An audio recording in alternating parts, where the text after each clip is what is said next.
Good morning, everyone.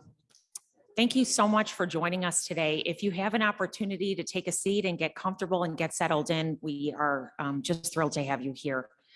My name is Peggy Hasenauer. I'm a nurse and I'm the executive director of the Kovler Diabetes Center. I'm just so honored to have you here today for our first ever Mindfulness and Diabetes event. We know at the University of Chicago at the Kovler Diabetes Center that we need to care for our patients holistically. And so your emotional and mental well-being is just as important to us as your diabetes and any other issues that you face throughout the day.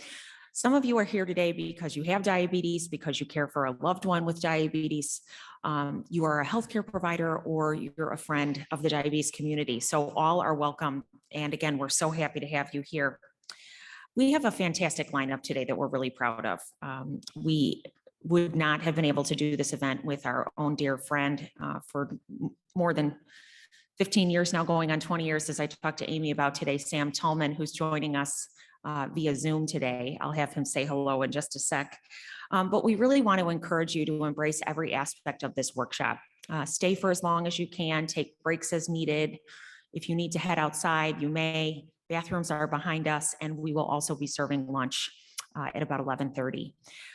This event would not be possible today without my dear partner and colleague who's only been with us 6 months now, Emily Mixter, who's here. Yay for Emily. Emily has really worked very hard to put this event together for us, so we're really grateful. Without further ado, I wanted to introduce the star of our show and our guiding light, Sam Tullman. Okay, it's wonderful to see. Well, it's wonderful to see you guys gathered there, and I'm bummed to not be there. But thankfully I'm healthy. I was unfortunately did test positive for COVID a few days ago, and as a result, I'm not there in person. But just so delighted that this event is happening, and so thankful to Kovler, to the University of Chicago. Thank you to Ignite for hosting this event, and thank you to everybody that's showing up, panelists, speakers, facilitators, but also all of you participants. It's really cool to be sharing this together. So I don't want to spend too much time talking now. We have an amazing keynote coming up by Dr. Fabiana Araujo. But before we do that, I thought it might be fun and appropriate for us to breathe together for a few minutes. And so I'm going to take a moment here and actually share my screen. And before I do that, I'll explain as I'm going. So is everybody seeing this this blue screen? Okay, I see some thumbs up. That's great. So what's going to happen here in a minute, and we don't need to think through it too much. We can just kind of trust that we know what's going on. You're going to hear, and I'm actually going to reshare so that you can also hear. You're going to hear a breath pacer come on, and you'll hear one sound that's going to be the inhale sound, and you're going to hear a different sound that's going to be the exhale sound. You might also be hearing sirens in the background, so apologies for that. So we're going to have an inhale sound, and we're going to have an exhale sound. You'll also see on the screen there's a light that's going up, a light that's going down. And this is a way for us to all be pacing our breath together and breathing at the same time, as a really nice way to get on the same page, but also as a way for us to calm and drop our nervous systems down, our brains, our minds, and our bodies to just show up today. So we're going to do this together. The only other thing that I'd say, I would suggest, if you can, to just breathe through your nose. And you don't need to do any special kind of breath. Don't try to even take big breaths. Just taking completely normal breaths, maybe even light breaths, but breathing on this pacer. So we'll try to do this together here. And when I turn this on, I don't know how loud it's going to be for you guys there, but if somebody gives me I can see a lot of the room. So if you guys give me any kind of hand signals, I'll adjust the sound. So if everybody wants to just get set up comfortably and notice the way that you're sitting already, and we'll just breathe together for 3 or 4 minutes. All right, here we go.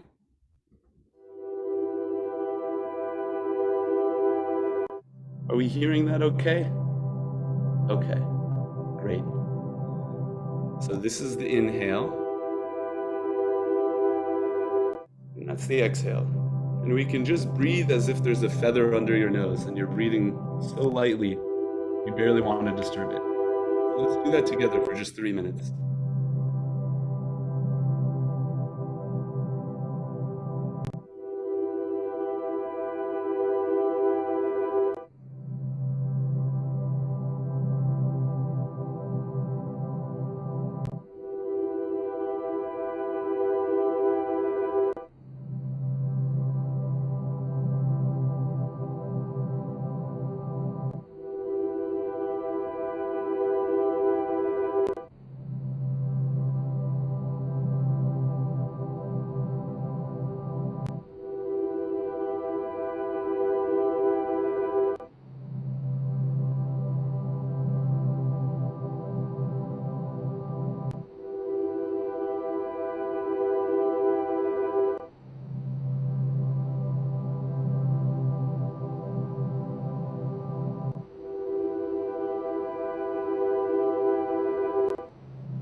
Letting your eyes follow the pacer moving up and down, letting your ears follow the sound.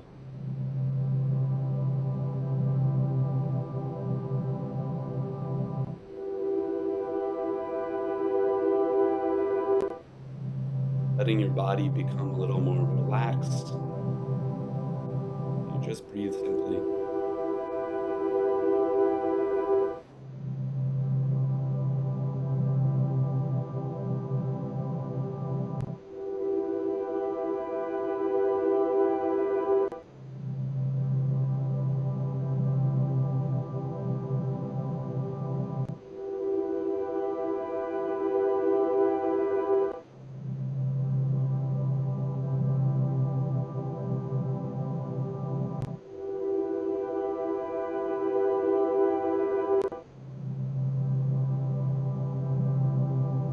Just one more minute, just a few more breaths.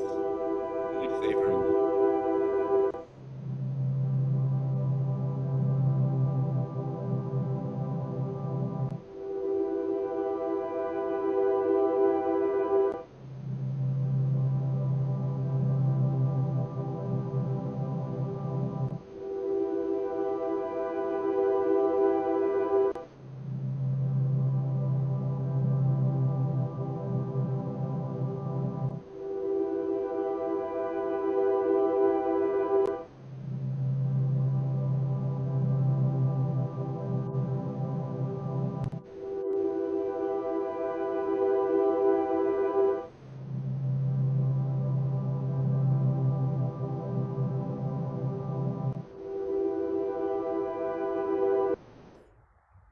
Okay. Wonderful. So I would love to be there in the room and to be seeing faces on Zoom to see how that feels. I know for me, breathing a little more attentively and a little slower, it feels a lot different. Creates a pretty immediate change. Before I go ahead and introduce Dr. Araujo more formally, I would love to do one other little brief experiment. We're going to be using a kind of presentation software a couple times today that's called Pull EV. And so I'd love to just bring that out for the very first time now and ask everybody what it is that is your connection to diabetes. And so I'm going to share my screen again. And I'm going to give you some instructions. So everybody can get their phones out. And here's what we're going to do. So you're going to text the phone number 22333. And actually, I can put this up on the screen. Oops. I'm going to text this phone number, just like this.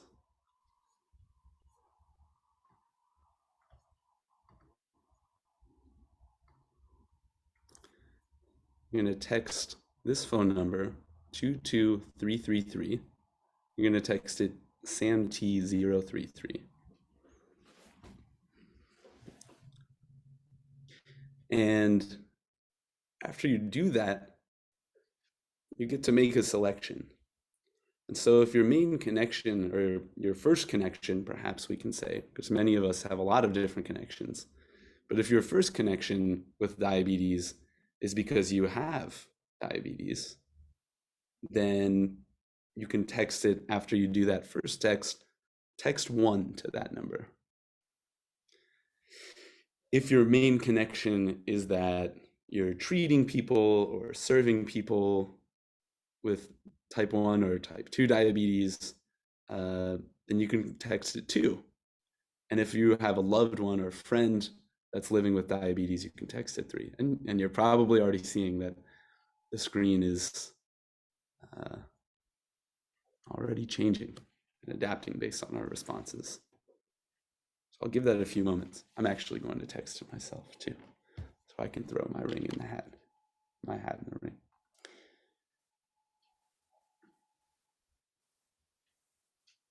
All right.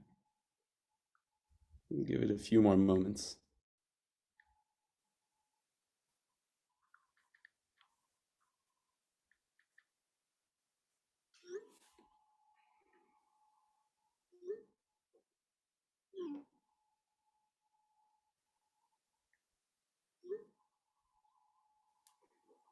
Okay.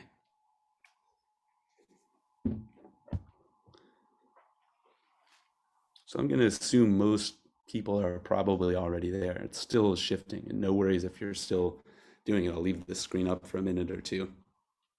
But it looks like we have a relatively even split between people that are living with diabetes, people that are here because of a loved one, people that are here because they're doing the amazing work, serving people who are living with diabetes, whether clinically or otherwise. I think it's really good for us all to know in the room who's here. Lovely. All right, so that's a tool we'll come back to later. Okay, I would love to take the opportunity now to introduce Dr. Fabiana Araujo. And I just want to say, first and foremost, I'm really bummed to not be there in the room with her. It's a huge honor that we have you presenting at this event, Dr. Araujo, and it was a pleasure talking to you briefly before this event. Dr. Araujo is not only a clinical psychologist working primarily with people with diabetes, but actually has the personal experience of having many loved ones living with type 1 and type 2 diabetes. And she herself has seen that there's the treatment component of dealing with glucose and dealing with insulin, but there's also this other component of living a good life with diabetes. And that's really what we're here to talk about.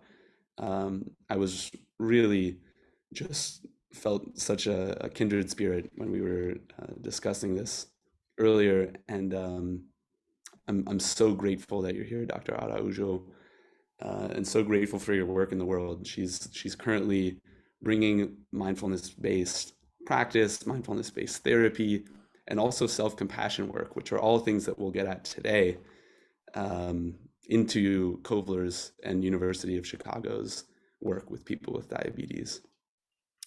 Dr. Araujo, it's a huge honor to have you again, and really looking forward to your speech. Thank you so much. Hello, everyone. Hi. Sorry for the technical problems. Good morning. Thank you, Sam. I hope you can hear me. Thank you for your kind introduction. Thank you, Peggy, for the invitation. It is truly a pleasure to be here. As Sam said, I grew up in a family that is populated by many loved ones managing type 1 and type 2 diabetes. I myself don't have it, but I have been in many situations had to care for those that I love the most. That led me to become a health psychologist, which means that my specialty is in the intersection between psychological issues and health issues. And it led me to work for 5 years at the Diabetes Center at Cook County as a mental health provider there. I wrote my dissertation on diabetes and psychological factors. And after a few years practicing as a psychologist, I also started to understand the depth and the extension of benefits that mindfulness can bring to our lives, both in our interpersonal relationships, but also with our relationship with ourselves. And that's what I am here to talk about with you guys. So, what is mindfulness? Any takers? Yes, please. Being the present moment. I love it. Any other takers?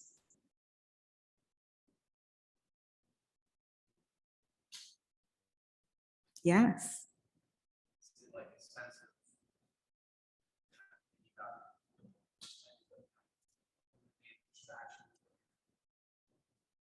So focusing our attention on what really matters, okay? Being in the present moment, be present to what really matters. What else? Yes.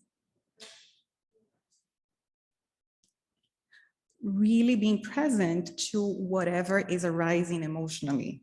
Yes, you guys are good. What else?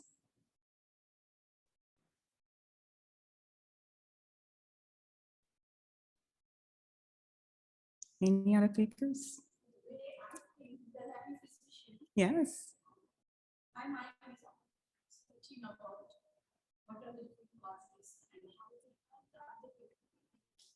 Yeah.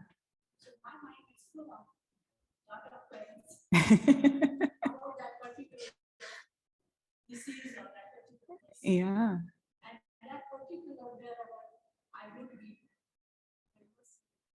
Uh-huh.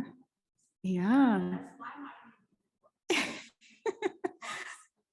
I love it. So what you're bringing to us is what is a mindful, right? Which is pretty much what this slide is bringing to your attention. We can be mindful, and usually we are mindful all the time. So mindfulness brings an invitation to being present to what is arising right here and now. It's exactly what we just did, right? What Sam led us through that beautiful breath work. It's simple, isn't it? It's not easy though, right? Why? We have not been socialized to this type of practice. Actually, we live in a culture that expects us to multitask, right? Who here has not multitasked at least once per day? Probably no one of us. Beautiful are the children who are able to be present to whatever is arising here, to whatever is here, as if it was the very first time that they are seeing, that they are experiencing it. As we age and as we mature, unfortunately, we lose that capacity. But the truth is, all of us have those seeds. All of us have that capacity of bringing our present, of bringing our attention to the present moment. A lot of people think that mindfulness is this: clearing your attention, clearing your mind of everything. And then that's the first thing that we hear, those of us who teach mindfulness, oh, I can't do that. I will never be able to do that. And in fact, what mindfulness really, really, really looks like is this. You're trying to meditate in your thoughts, your emotions, your aches, your pains, your memories, your darkest secrets start to come up. Why? When we sit down and we quiet our minds, all of our psychological defenses tend to dissolve little by little. Exactly those that we work so hard to keep up, right? To keep a barrier between our true selves, our most vulnerable selves, and the world. The masks that all of us, every single one of us, carry day in and day out to project to society an image that we think that they want to see on us. So as our psychological defenses calm down, all of that starts to pop up. Mindfulness is actually becoming aware of that.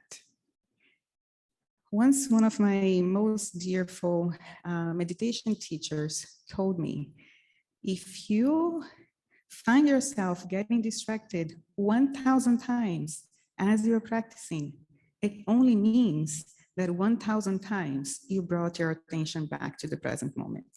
And that is the practice. The practice is not clearing up your mind. We only do that when we die. Not even when we are sleeping. When we are sleeping, a lot is happening. The practice is noticing each one of these little monkeys, right? So we have this expression, monkey mind, noticing each one of these monkeys and say, oh, there you are.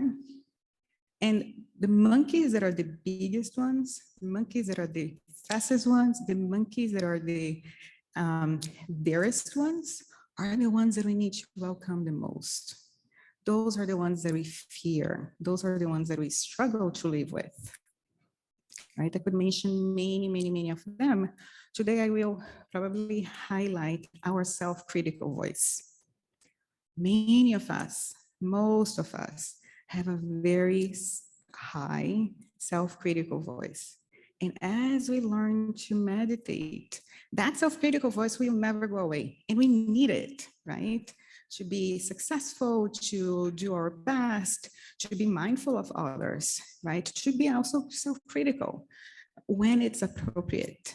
The problem is when that voice is extremely loud and it gives no space to a self-kind, a self-compassionate voice. As we engage consistently in mindfulness practice, we start to notice this voice as what it really is, simply a thought. And then instead of that voice taking over our lives, it becomes a little part of who we are. So the idea here is not necessarily to shut down and to throw away all of the bad things that we experience, negative emotions, negative thoughts, painful memories. All of that is part of us. What we learn to do through mindfulness practice is to embrace them all. Yeah. So here's one of the main definitions of mindfulness. For those of you who are familiar with the field, Jon Kabat-Zinn is one of the most prominent authors and also meditation teachers. He defines mindfulness as awareness that arises through paying attention on purpose in the present moment, non-judgmentally, in the service of self-understanding and wisdom. One of my favorite meditation teachers would rather say this: it's when your heart takes your brain on a date. That's what it is, guys. So all of us have a mind full, right? But all of us have a very heart full. But I think the two of them on a date and being present to it as it is, with all its pains, with all of its suffering, with all of the joys, with everything that we can offer to each other, but most importantly, to ourselves. And most importantly, when we can be present to this. What do I mean by this? All of us have a very high capacity to concentrate. I am absolutely sure that many of you have gotten lost when you had this in your hands. Even you. What's your name? Thank you for saying yes, because it is true, isn't it? Right? We can spend hours here. Are we aware of what is happening? Nope, we are not. We are concentrated, but we are not mindful. What would make the difference is the moment that we take a step back and become aware that we make a choice. Remember when I mentioned all of the 1,000 times that our minds wanders? The moment that you become aware, oh my God, I'm thinking about my to-do list. That moment is a mindful moment. It's a choice point. You can continue to daydream, just sometimes nice, okay? Or you can choose to bring your awareness back to how you're feeling. What is it that you are craving at this very moment? What is it that you are trying to distract yourself from and using this or anything else as a tool, right? So that is one of the main differences between being concentrated and being mindful. Okay, so how does it work? From a science perspective, that's the ugly truth. We really don't know yet. So meditations, right? There are many different types of meditations that you guys are going to experience today. Meditations of the heart, meditation of the breath, meditation of the body, meditation of movement. There are so many of them. They have been practiced especially by Asian communities for thousands and thousands and thousands of years. But the science that has been studying meditation very deeply is very young. I would say it's in its infancy. So we have barely started to understand what is really underneath it. But what we see over and over and over and over in many studies is that something changes in our brain, right? So let's talk a little bit about neuroplasticity. I would say that until 15, 20 years ago, the belief that we had, that the science community had, I should say, is that once our brains are formed, that is it. There is absolutely no change. And even more, there was kind of a fixed pathway for the development of our brain. Over the last 15, 20 years, we started to understand that that is not the case so much, that there is a lot of pliability, there is a lot of plasticity. So neuroplasticity has to do with our ability to shape what happens in our brains. Oh, but how can we do that? I'll give you a few examples. It is very well documented in the literature that people who go through traumatic events, very severe traumatic events, their brain structure and connections, meaning the anatomy of their brain and the connections between the sections of their brain changes. And depending on how they interact with those connections, depending on how much social support they have or not, those changes can have very negative impact in their lives. right? On the other hand, there are tons of things that we can do, that we can expose ourselves, that will also trigger changes in the anatomy and in the connection of our brains. For example, someone who learns how to play piano. If we look at the anatomy of our brain, especially when it's working, when it's functioning, right? If you do an fMRI and you ask someone to start to move their fingers, you're gonna see a very big part of your brain light up. And if you ask them to breathe faster, it's this size. What is the difference? And I'm gonna move to show you guys. My fingers, look at how small they are. And my belly, very big, isn't it? But what is happening and what happens in our daily lives is that we use this significantly more than we use our belly, right? We to breathe in and out, breathe in and out. It's very minute. If someone starts to learn to play piano, what is going to happen? They're going to exercise that area of their brain significantly more. Guess what happens to that part of the brain that is associated with motion related to your finger? Is going to expand, right? If you stop playing piano, if you lose your limbs, what happens to that part of your brain? It shrinks. Got it? If you don't use it, you lose it. But the opposite is also true. When you start to exercise an area of your brain that is associated with other activities, for example, mindfulness, for example, self-compassion, what is it that is going to happen to that area anatomically and through connections? It's going to grow. That is probably one of the most well-documented so far way that we can explain why mindfulness brings so many benefits to our lives, right? There are tons of neurochemical components that are related to this, but that's the key information here. Is this clear?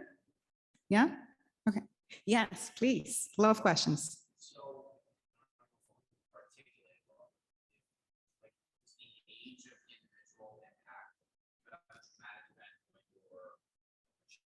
Mm-hmm.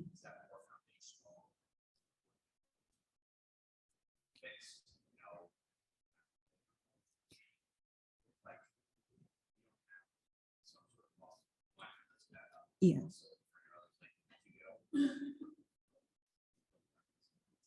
Love your question. Did everybody hear it? Yeah? Okay. Speak a little bit louder. I'm going to try to summarize just to make sure that I got your question correctly. So the question is, does that mean, is there a difference if, for example, you have a brain injury when you are a child? Is it more difficult to recover than if you have a brain injury when you are older, right? So that was question number one. Question number two is, what if you're already older, right? And you have not worked that muscle, that mindfulness muscle? Is it harder to develop that muscle? Okay. The answer for your first question is actually no. When a child goes through a brain injury or a traumatic event, right? Given the adequate support, treatment, it has significantly more neuroplasticity than an adult. Why? Our brains grow or develop, if you will, until the age of 26. So in psychology, we actually believe or think or conceptualize children until then.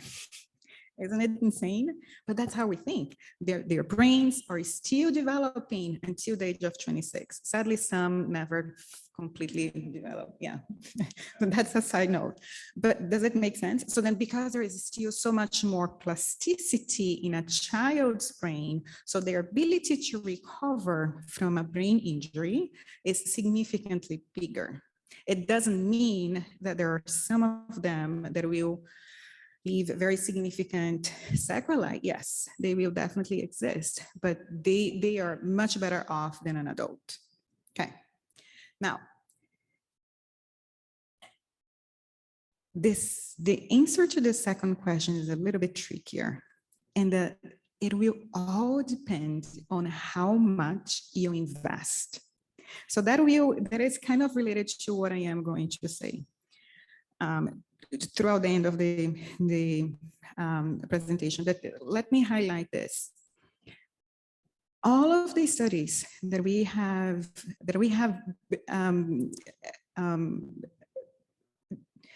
reviewed, but all of the studies that have been done, what they show unanimously is that the more you practice, the more benefits you are going to have, right? So if I have a child who starts to practice, that child theoretically has significantly more room for growth, more room for developing that mindful muscle than an adult. But if that child practices for 8 minutes, for 5 minutes, and no more than that throughout their lives, I would argue that an adult who practices for 1 hour, for 30 minutes consistently, will also have significant gains. Which one is bigger, more meaningful, neurologically speaking? It's hard to measure, right? We would have more studies. We would need more studies to assert that. Am I making sense? It is exactly like exercise, exactly like exercise. There is only one difference. If you keep exercising, if you exhaust your body with exercise, you might hurt yourself. With mindfulness, it's quite the opposite. The more you practice, the more benefits you have. And that the monks, meditators who have 10,000 plus hours of meditation, and by that, guys, I mean people who go into a mindfulness retreat for years. There are some of the teachers that go through mindfulness retreats for 3, 4, 5 years, silent retreats, right? That's serious business. It's not what we are doing, but their brains are here to show that there is a significant plasticity that we can, to some extent, manipulate. Yeah? Okay. So I only highlighted here a few areas of the brain and also a few of the changes that we see consistently with consistent practice of mindfulness. One thing that I want to highlight is that the same way that there are many different types of sports, right? Biking, swimming, dancing, and we could go on and on and on and on. And depending on the sport that you practice, different parts of your body are going to be stronger. Different parts of your brain actually are going to be faster, right? Same thing can be said about meditations. Remember, there are many different types of meditations. So depending on the practice that you engage in, different areas of your brain are going to be stronger, are going to change more significantly. Oh, but Fabiana, then which one should I choose? You choose the one that goes on the date. Who remembers the date? Right? You choose the one that speaks to your heart. You choose the one that invites you to sit over and over and over and over and over. And I promise you, your brain and your heart are going to thank you, right? It does not matter if what you heard is that Vipassana, loving kindness, will be more beneficial to your specific needs. If it's heavy, if it's difficult, that date, trust me, it's not going to go on a second date. You might even go, but you're not necessarily going to enjoy. So the point here is try them all. And I love how the day was structured today, because it's going to offer you an opportunity to sample many different practices and see if there is one that really speaks to your heart. Okay, but I want to talk about only one of the changes that we see more consistently in our brain. So if I could, so think that my hand here is my brain, right? And if I could lift this frontal part of my brain here, right? A structure that is very similar to my thumb here would show up. That is called the limbic system, okay? At the very tip of my limbic system is my amygdala. Our amygdala functions in our brain like a fire alarm, literally. So our amygdala is the little dot in our brain that receives and processes emotional information, very raw emotional information, pain, sadness, joy, disgust, and I could keep going on and on and on. It has a very important role in our functioning, in our survivalship. And it talks a lot with our frontal lobe. Do you know what kind of cut that communication? High levels of stress, chronic stress.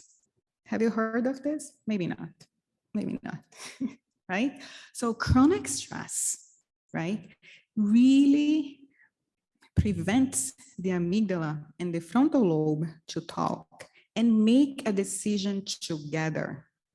When they don't make decisions together, this happens. Amygdala hijacking. So what that means is that we become reactive.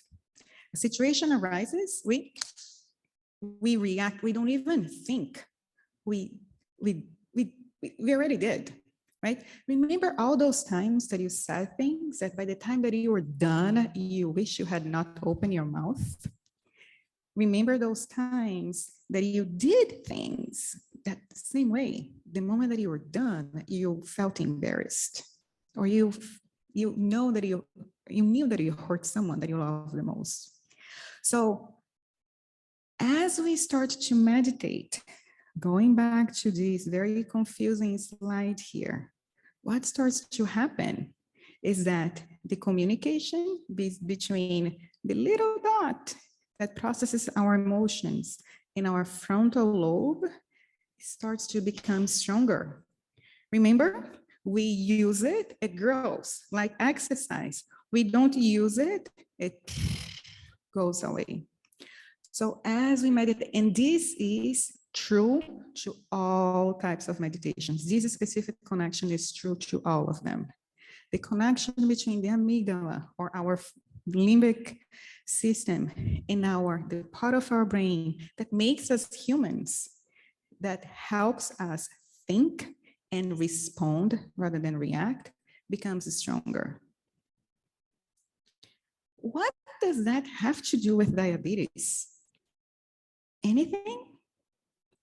Everything, right? All of you who are here, if you have diabetes, if you have someone that you love who has diabetes, if you are a professional who works with patients with diabetes, we all know how much stress is in the middle of caring for diabetes. More importantly, when our brains identify stress or danger, what it does, it believes that it needs to protect us. And to protect us, we go back to how our ancestors were able to survive. It prepares to fight, flight, or freeze, right? It's the stress response. It's survivalship. We are wired that way. There is nothing wrong with that. Thank goodness that it exists, because that's what keeps us alive, keeps us going, prevents us from crossing the street without looking to both sides. The problem is when we have that chronic stress that is lingering all the time. And specifically when it comes to those who have diabetes, our body needs to what? To fight, flight, or freeze, especially for fight and flight. Sugar, right? So our body, we release glucose in our system to say, we are ready to fight. we are ready to flight. And then everything that we have been doing, trying to work so hardly to better manage, right, suddenly goes away. So although it might not seem a direct relationship, but what we know, and I've seen this in my research, I see this clinically, and it's published all over the literature. Those of us who have diabetes, I would even open up to a little bit broader than that. Those of us who have any chronic medical condition, say that again, those of us who have any chronic medical condition and are better equipped to manage our stress are way better off. We have significantly better health outcomes, both physical and mental health outcomes. Okay, so how does mindfulness benefit our body, our health? So the very first one, and probably the strongest benefit that is widely published and by now cannot be reduced, is the benefit that mindfulness, or the impact, the positive impact that mindfulness has on our mental health, right? It goes back to what I was just saying. The amygdala calms down and it starts to talk to the frontal lobe and then learns to respond rather than react.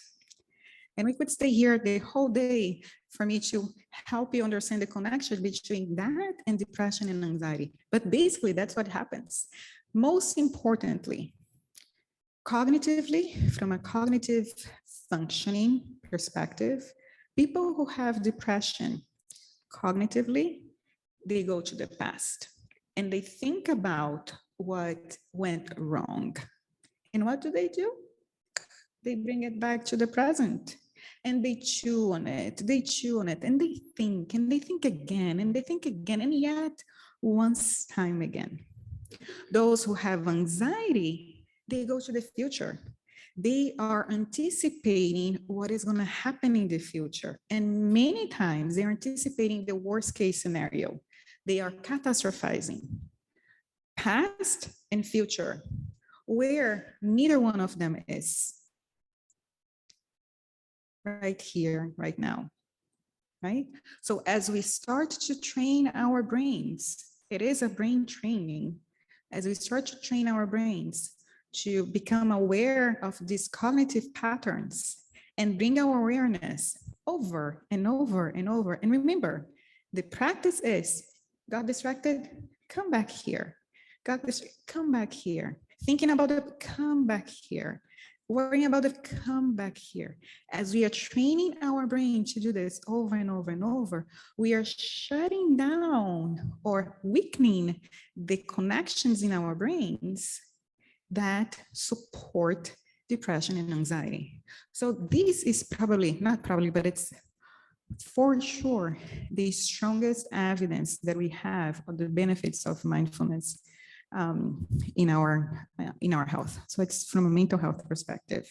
Now, in 2017, I believe, the American Heart Association published this statement. And I know that this is a very, very busy slide, but the reason why I put it here is because of the importance that it had in the medical field, in the healthcare field.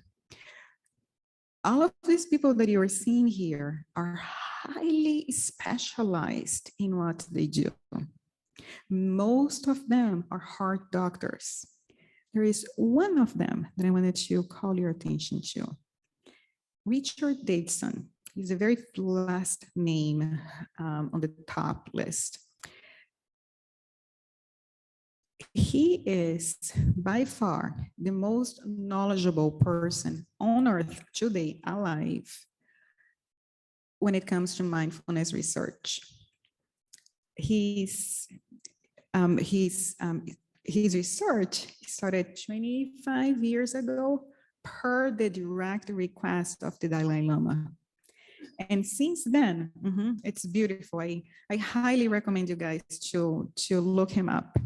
Since then, He has led a team of researchers. Remember that I said that we are in the infancy of research?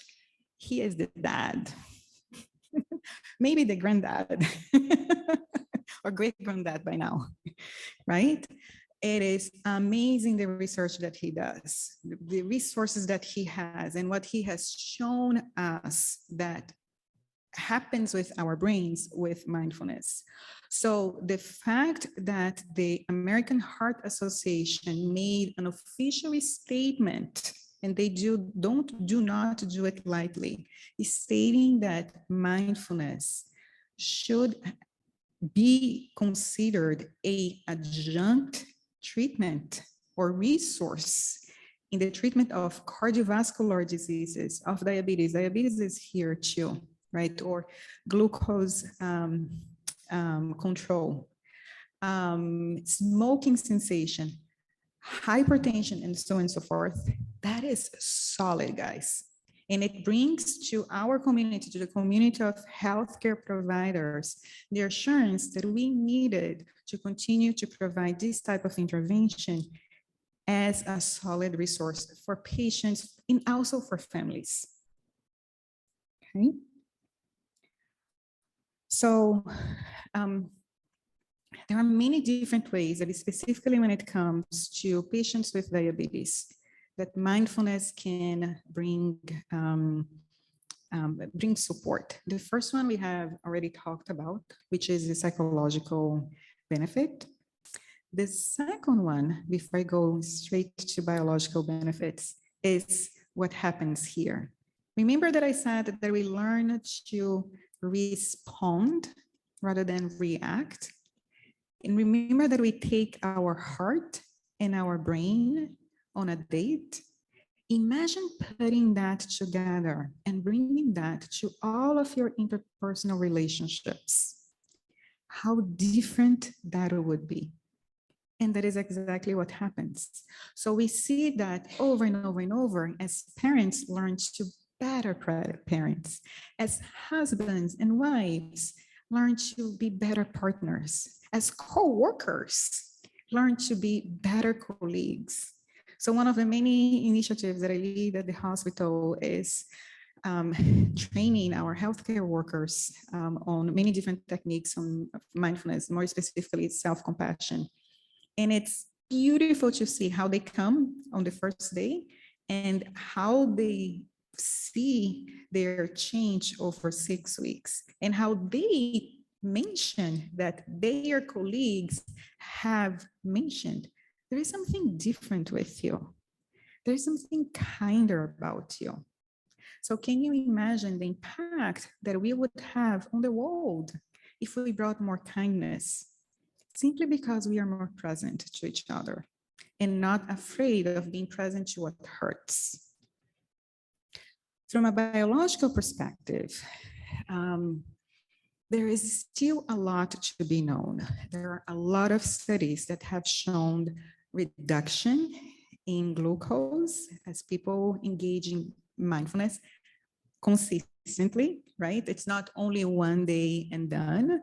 It's not at all. It's a muscle that needs to be worked and that needs to be continue to work. If you stop going to the gym, guess what? This goes away. Same thing with the connections, new connections that you are nurturing in your brain. So there are a lot of studies that have shown reductions or better regulation of your glucose. However, the evidence is yet not as strong as it is from a psychological perspective. And I say this with a lot of excitement. People have been meditating for 2,500 years. We have been researching it for 25. Keep that in practice. Keep that in perspective. So there is a lot that we don't know. And the fact that with only that, thanks to Richard, right, and his colleagues, the fact that we already know this much is amazing.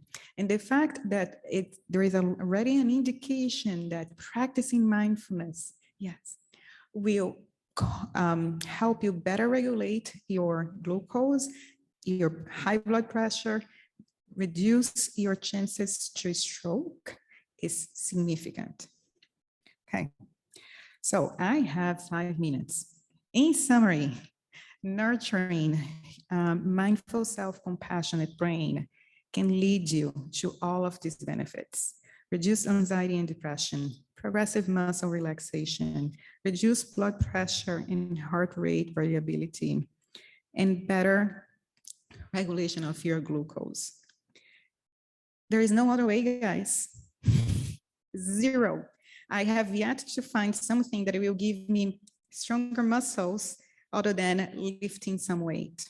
So sitting down and practicing is like lifting weights. How do you do that? Allow yourself to challenge yourself, to be present to whatever arises. When our psychological defenses go down, when we are meditating, the first thing that we want to do is to run away. What I would invite you to do is to be present with curiosity. How does it feel to be anxious? Where in my body do I feel that anxiety? Can I stay here just for 30 seconds more? And over time, those 30 seconds will turn into 30 minutes. And the impact that is going to have in your life is going to be priceless. Do you guys know them? If you don't, please, this is your homework assignment for today. Inside Out, you have to watch. We have them all, and we need them all. So this slide is specifically for my colleagues, for all of you who work in any capacity, and I would extend this to also family members. It is not easy, right, to love and to care for those who sometimes struggle.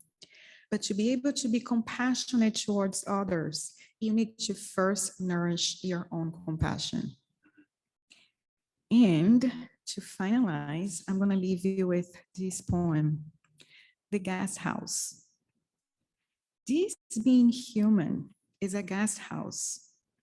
Every morning, a new arrival, a joy, a depression, a meanness, some momentary awareness comes as an unexpected visitor. Welcome and entertain them all, even if they are a crowd of sorrows who violently sweep your house empty of its furniture. Still, treat each guest honorably. He may be cleaning you out for something new, for some new delight. The dark thought, the shame, the malice. Meet them at the door, laughing, and invite them in. Be grateful for whatever comes, because each has been sent as a guest from beyond. Thank you.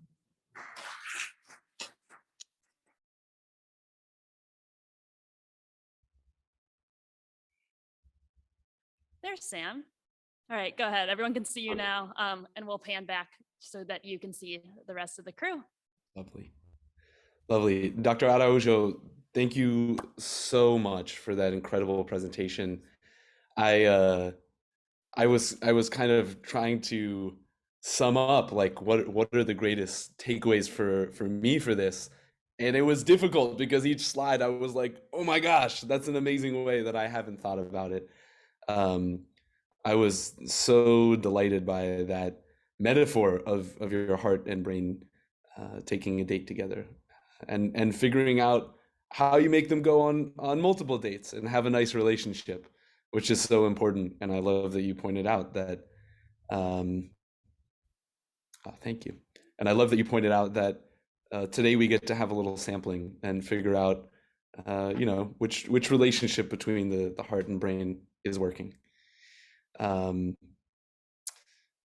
We'll get a lot also at this theme of being able to kind of handle the slings and arrows of living with diabetes or working with people with diabetes, and working with ourselves in that process, and being able to do that with grace and care, which is really easier said than done.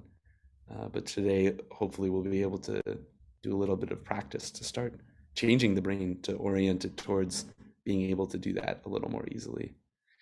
And on that note, I would love to introduce my dear friend, and I would say colleague, Brooke Cassoff, who I met a couple of years ago, beginning to do work teaching mindfulness and other meditation practices to people with diabetes. Brooke Cassoff, like me, also has type 1 diabetes, like many of you. She's been living with it for quite a few years, I think at least 15 years now. And she'll be leading us in a brief movement meditation, after which I'll come back on screen and we'll do a little seated meditation today. So yeah, let's all do our best to stay attentive and to just dive in as best we can. Brooke, thank you so much for being here, and really excited to practice together. Thank you, Sam.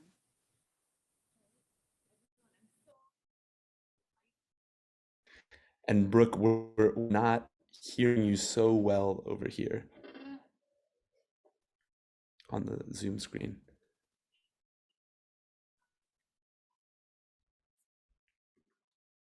Can you hear me? Sure Excellent. can. Fabulous. So we're going to be doing a really gentle, moving meditation. And as Dr. Araujo teed this up so beautifully, there are many ways to practice mindfulness, and particularly for those of us living with diabetes or working in community with others living with diabetes, or just being a human being on earth during this really complex time. Being in our physical bodies can sometimes be a scary experience, or a distressing experience.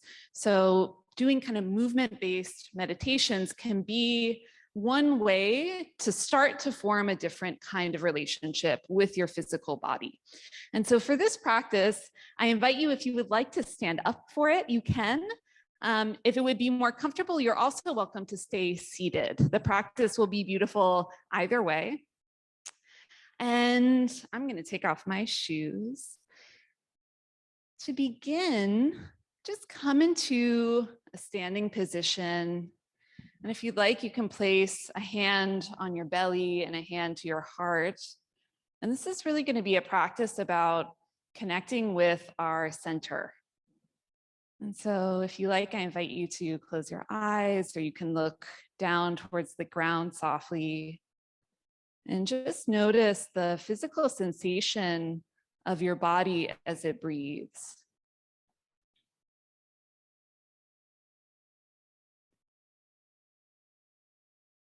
Perhaps connecting with the gentle rise and fall of your chest or belly on each inhale and each exhale.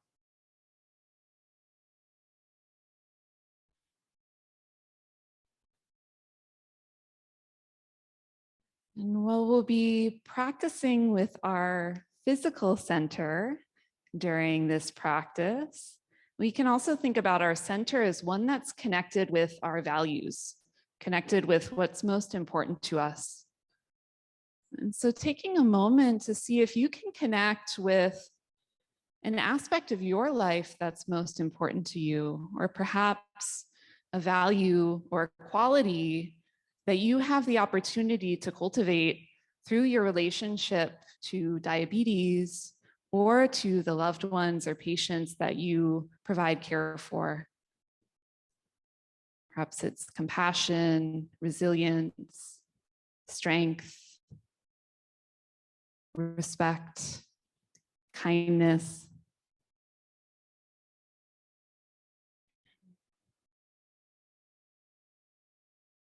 Noticing what it feels like to hold that quality in your heart.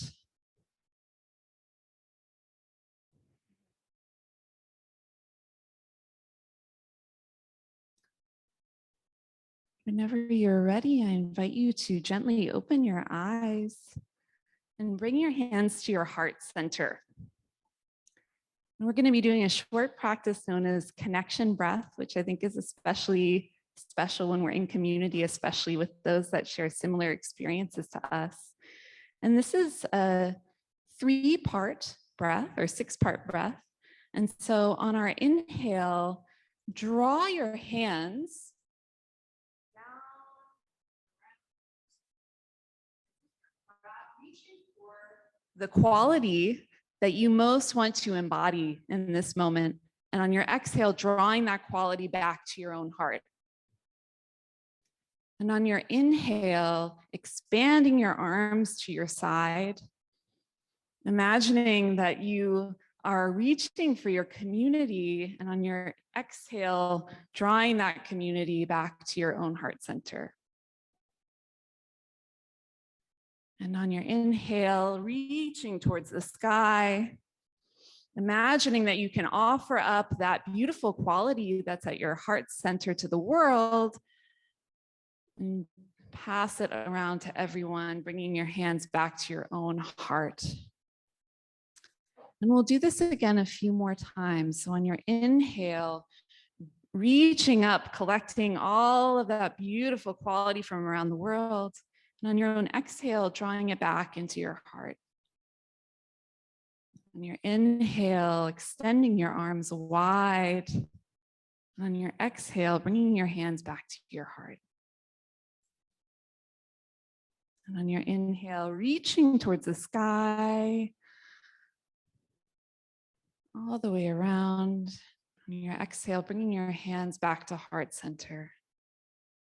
And now doing this on your own, following the natural rhythm of your own breath. Inhale, exhale,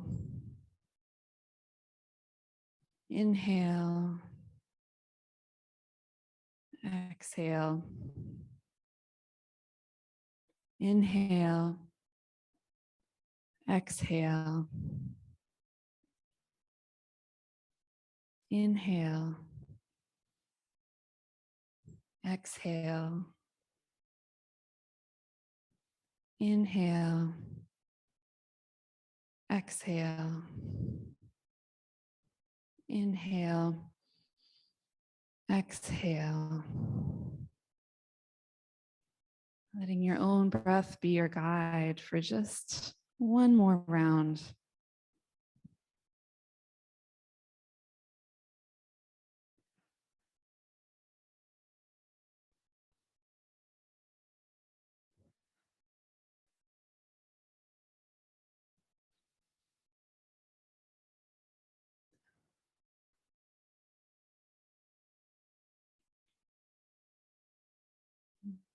And when you've arrived back at your own heart center, if you'd like, perhaps bringing your hands to your heart, feeling the warmth of your palms.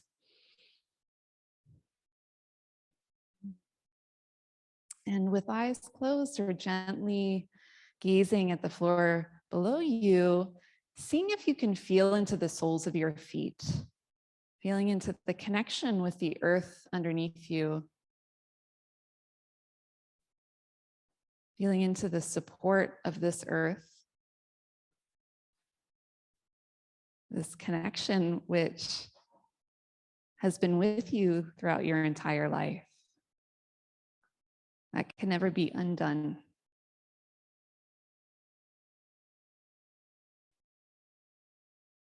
Perhaps imagining that the floor is rising up to hold you.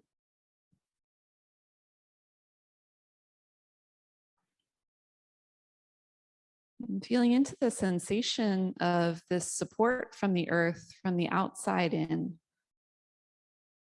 Feeling the different pressure points across your feet, the dance of sensations, the temperature on your skin, quality of moisture, dryness, relaxation, tension. Now feeling into the sensation from the inside out.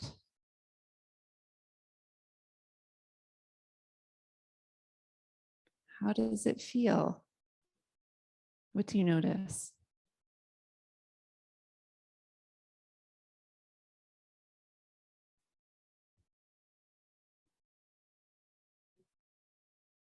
Whenever you're ready, opening your eyes and bringing your arms out to your side like a field goal. And on your inhale, extending the back, reaching your heart towards the sky. And on your exhale, curling up, coming back into yourself. On your inhale again, opening up towards the sky, imagining the sunshine raining down on you on this beautiful day. And on your exhale, coming back to your own heart. Doing this a few more times, following the natural pace of your own breath.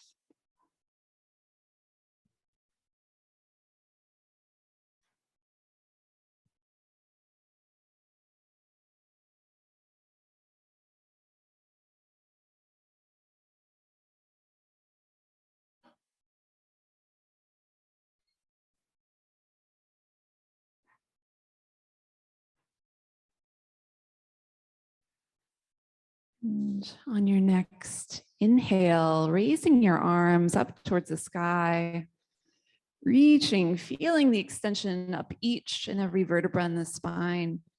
And on your exhale, leaning towards your left side.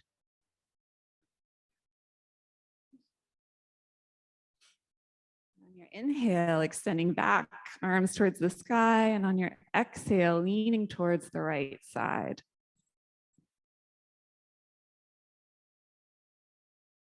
And again, doing this movement a few more times, following your own inhale and exhale. On the inhale, extending the arms towards the sky.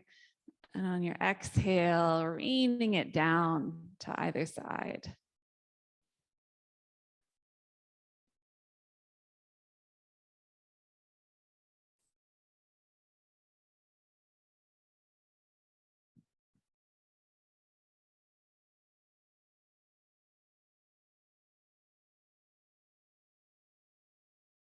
You're doing it one more time.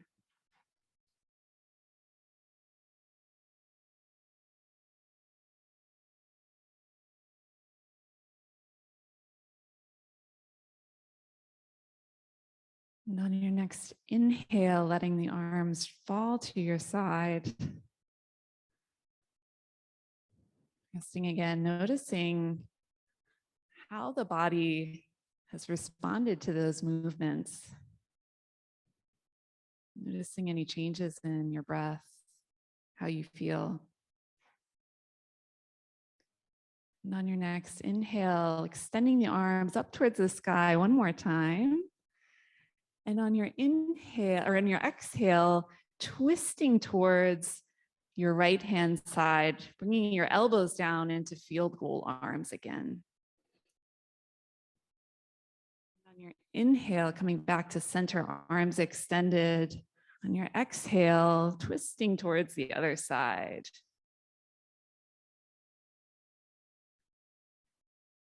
And again, letting your breath be your guide for this movement. Perhaps even bringing an element of play to this, seeing what it's like to go faster or slower.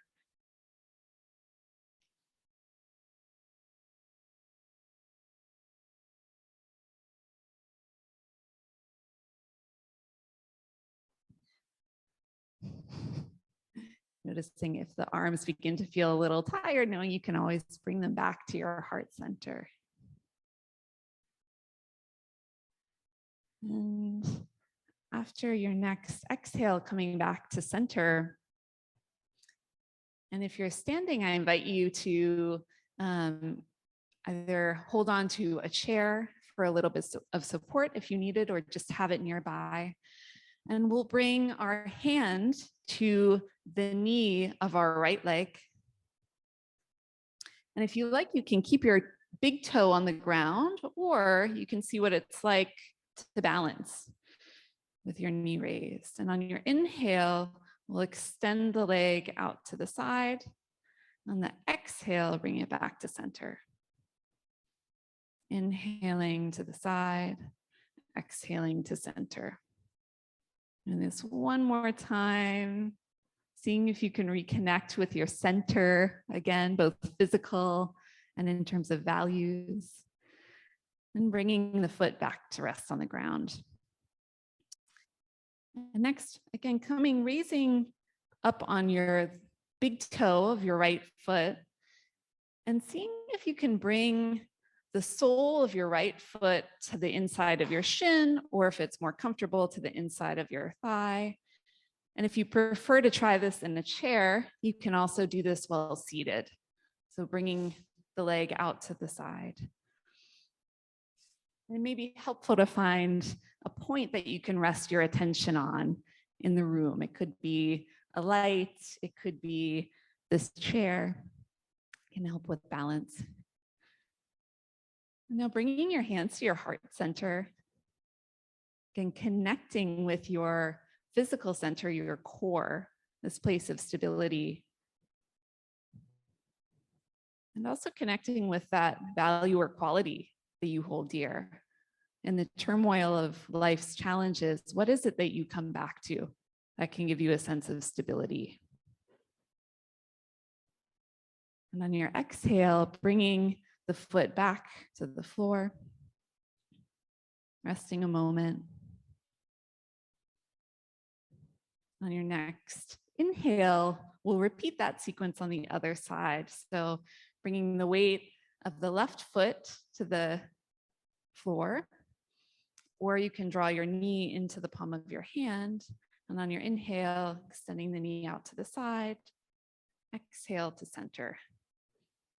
Inhale to side, exhale to center.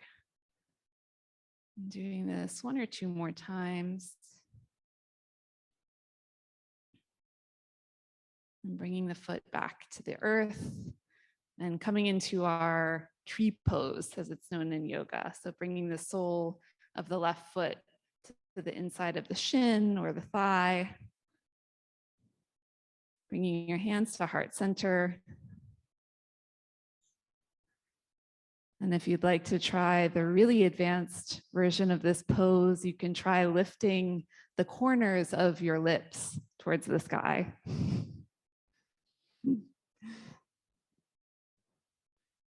And if you like, maybe seeing what it's like to play with your center, knowing that the pose isn't as important as this connection with your own body, with your own heart. We call this silly tree pose. Oh. And when you feel like you've had enough, I invite you to just stand, wiggle it out, let any energy that may have been stagnating from all of our sitting just flow out to the earth underneath you. And again, one last time, coming back to your standing position or seated position, bringing your hands to your heart, to your belly.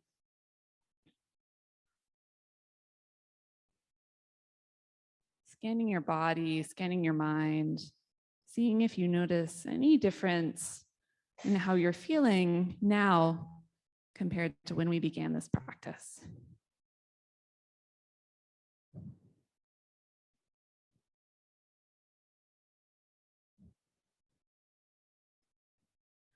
Perhaps connecting one last time with that beautiful value or quality that you hold at your center. And imagining that with each exhale, you can extend it out to everyone in this room.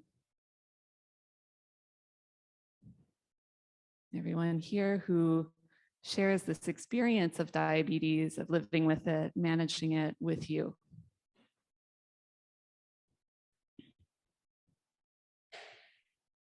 And whenever you're ready, we invite you to gently open your eyes, and we'll transition to the next wonderful part of our day. So thank you, everybody.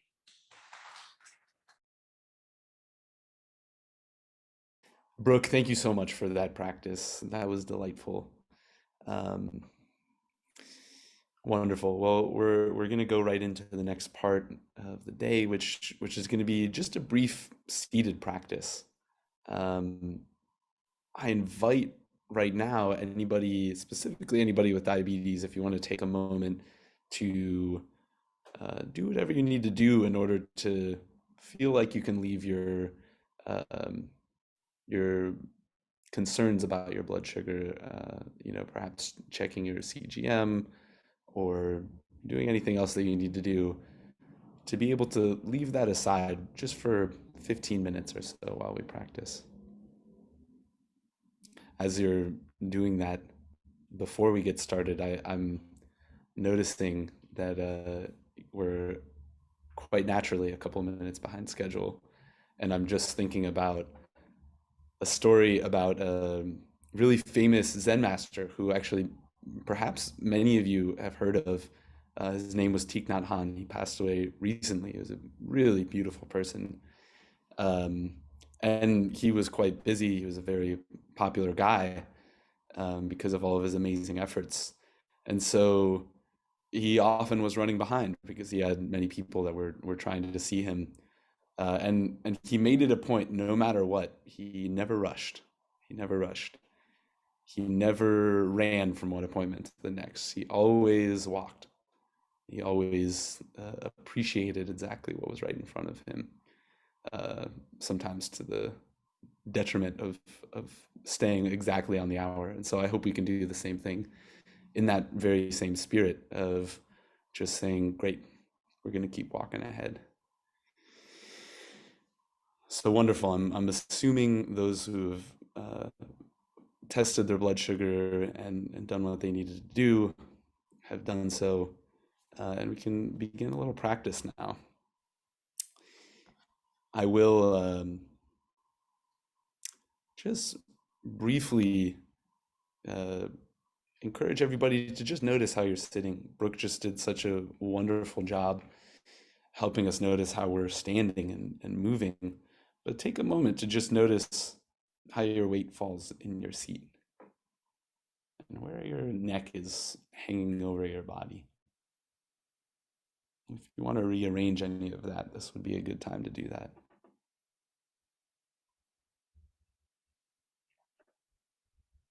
So as feels appropriate, you can start to let your eyes close, or if it feels more comfortable, you can just soften your eyes and kind of look through your eyelashes, whatever feels more comfortable.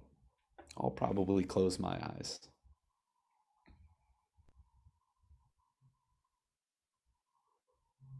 You might notice as you close your eyes, you can feel what's going on in your body a little bit more.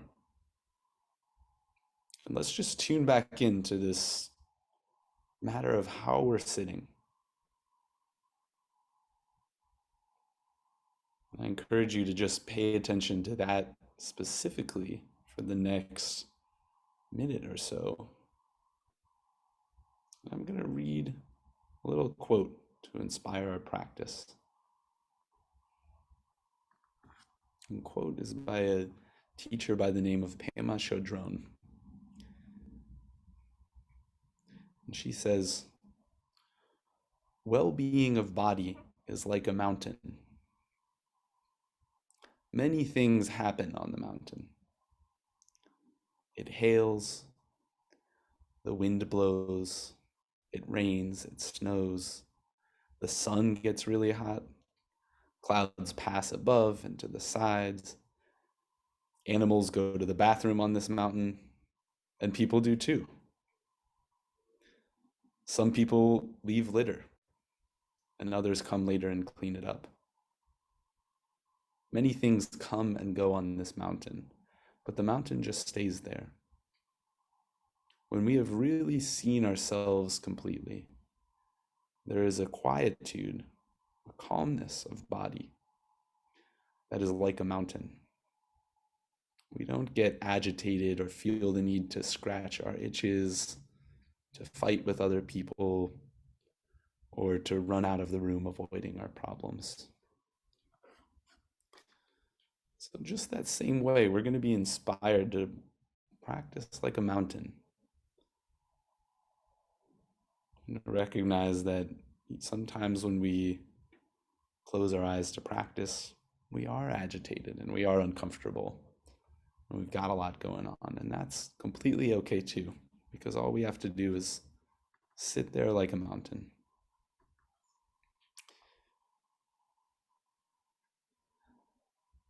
So I'm gonna invite everyone to pay attention to the outline of your body. You can imagine just kind of tracing the skin of your whole body. You can feel this shape that you're in. Sitting in a chair, sitting as yourself.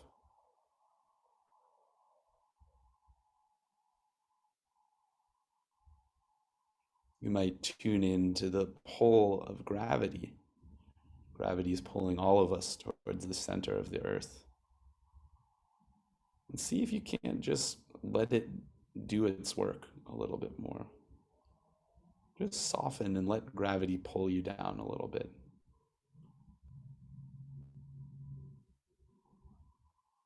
I might let my shoulders drop with gravity, my face just relax and drop with gravity. You might feel my feet and my butt and my back, all of which are holding my weight.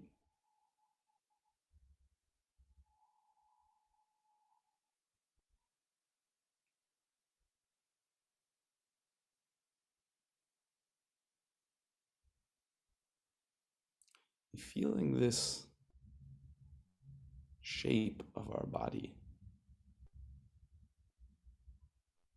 we might begin to notice that there's air flowing in and out of our body, flowing in and out of this shape. I'm noticing that in my belly. You might notice it also in your chest.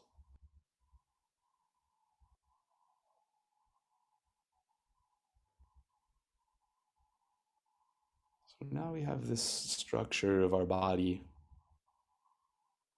Maybe it's a little bit mountain-like, feeling our feet and our butt planted firmly, solidly pulled by gravity. We can feel that there's air coming in and out of this mountain-like shape.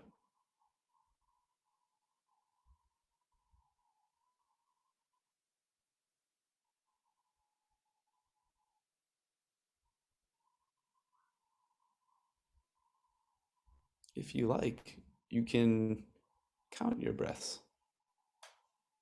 And what you would do to do that is just count 1 on an inhale, 1 on an exhale. And the next inhale would be 2, and the next exhale would be 2. If you're going to do that, just count to 7 and then start over again.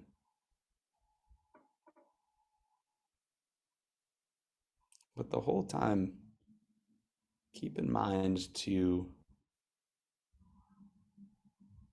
continue to feel this structure of the body sitting, this mountain that is your body.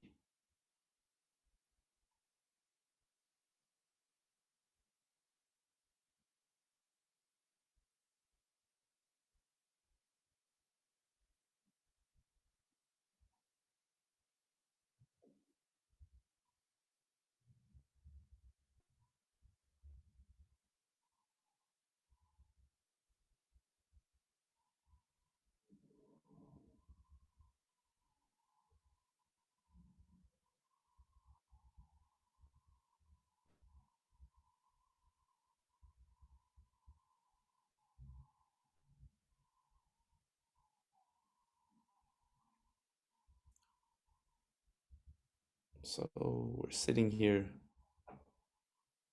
noticing the structure of our body, noticing air coming and going. What happens next? Well, it's probably exactly what you already notice. You probably have some thoughts coming your way. And as those thoughts come, doing our best to not be bothered by them, to not even really pay so much attention to them, other than to notice that they're happening. They can keep happening. There's actually no issue at all.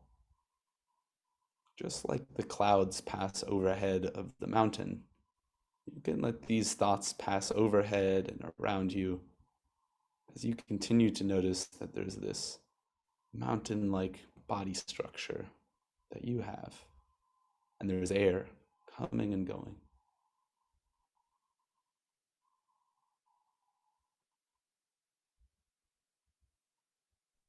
And you can keep counting to 7.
So no issue with these thoughts that are passing by. You might notice that your body gets more tense over time. It's taking up its usual tension. You can just let gravity pull those down in a way, back into the earth. You're just sitting here like a mountain, unfazed by what comes by.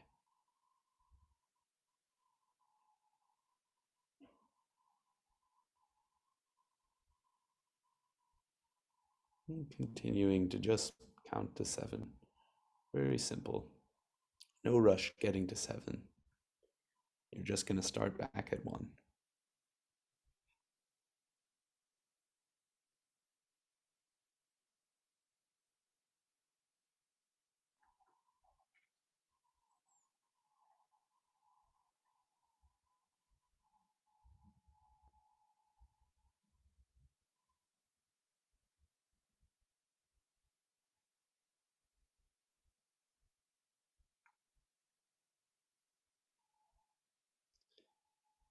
And you might have also noticed, in addition to these thoughts, that you can hear sounds. Naturally, your ability to hear hasn't stopped. Your ability to feel things in your body hasn't stopped. And so, just like a mountain, you can just receive these sounds that you're hearing and feel these feelings that you're feeling in your body, these rumblings in this mountain.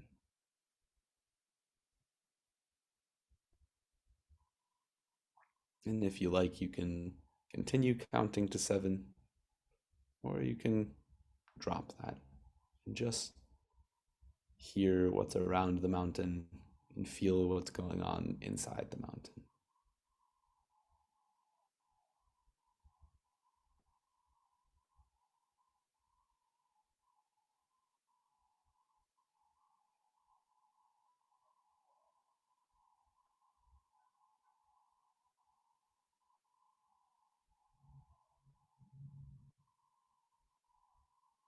Noticing thoughts passing by overhead and all around you.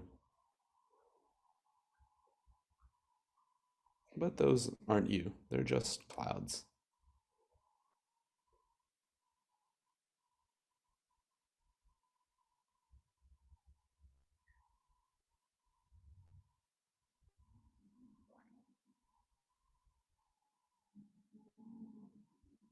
Noticing concerns, discomforts,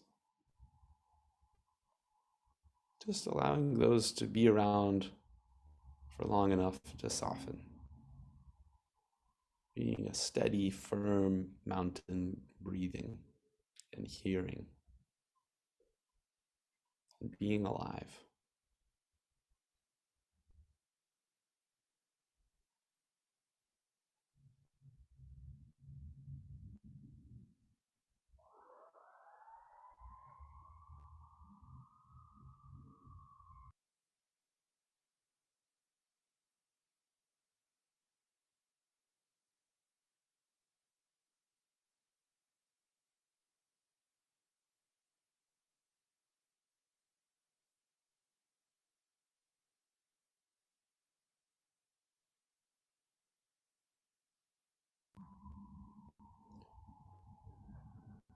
Now, invite everybody to actually let go of their counting or trying to pay attention and to just keep sitting here as a mountain for just a few moments. Practice is beginning to come to a close, so just appreciating a few moments of sitting, pulled by gravity, with this firm mountain structure. What's it like to just sit here with no agenda?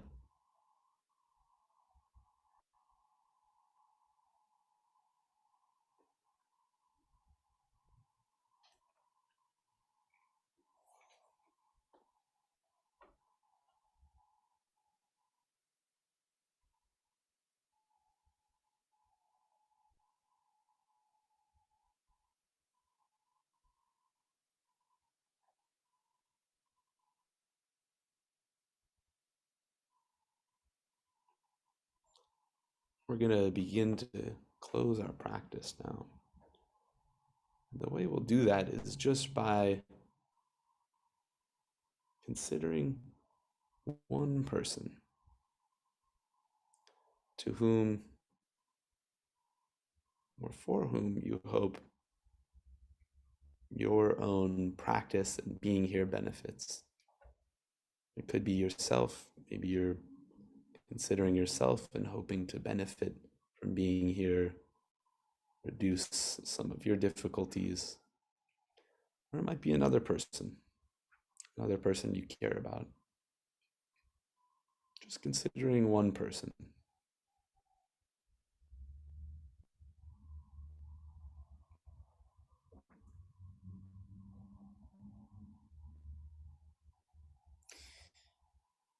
And as you feel prepared, you can begin to make some small movements with your hands and feet.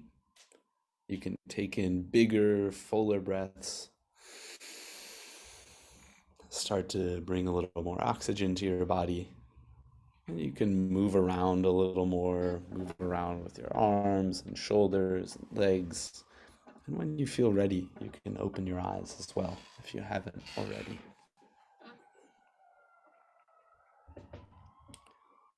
Wonderful.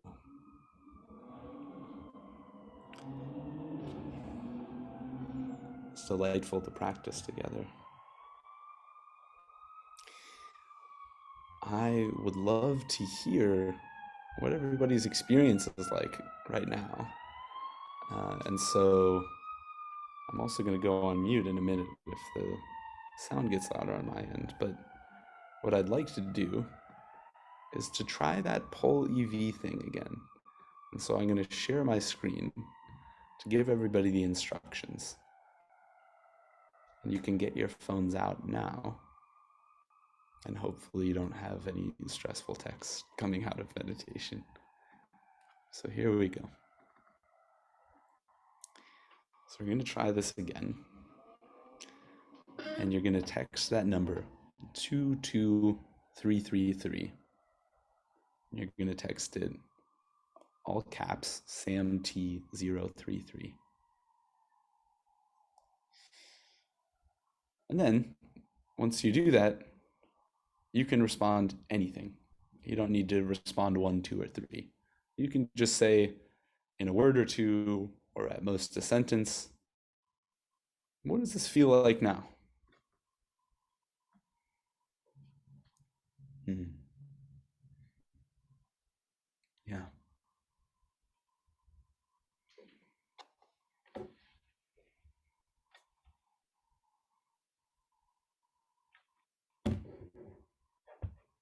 Wow.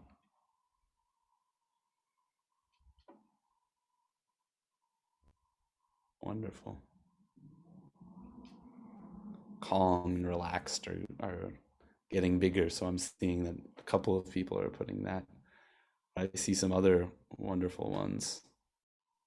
Dropped, comforted. And I also see tension, and that's completely normal as well. I want to say that, and feel free to keep responding while I'm talking. It's quite normal to experience some tension when we tune into our bodies. We become a little more aware of what's uncomfortable in addition to what's comfortable, in addition to what can change. And so that's completely normal to feel a little bit of tension. Nothing wrong with that. And just like a mountain, we can cultivate a kind of mind and practice in order to be able to be okay with that tension. That can be immeasurably helpful for our life with diabetes and for life in general. So it looks like this was full, and I'm not sure exactly why that happened, but hopefully most people got in a response. Balanced, relaxed, connected, free, ease. Wonderful. So what's going to happen now is we're going to take a little break, and let's say we'll take a 10-minute break. So we'll come back 5 minutes after the hour, 10 minutes from now. And during this time, of course, it's a great time for a bio break. It's a great time for a snack. But also it's a great time. It's a beautiful, beautiful space that you're in with lots of really incredible glass art.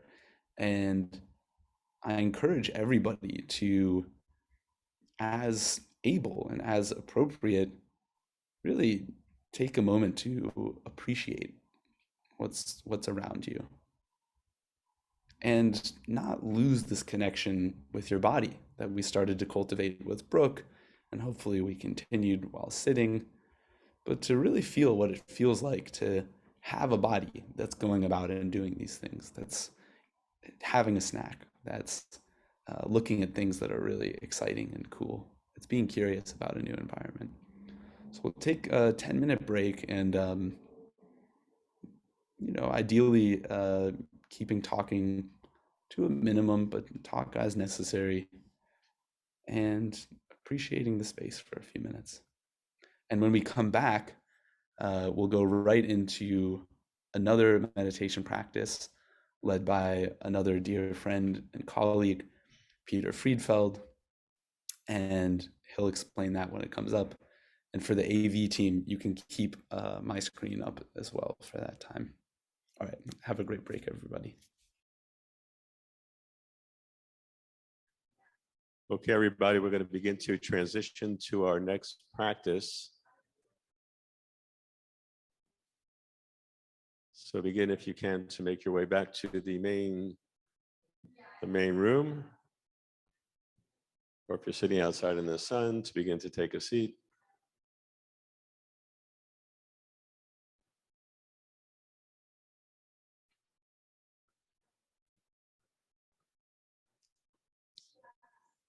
We're going to begin with a poll EV in a few moments, so we'll need your participation.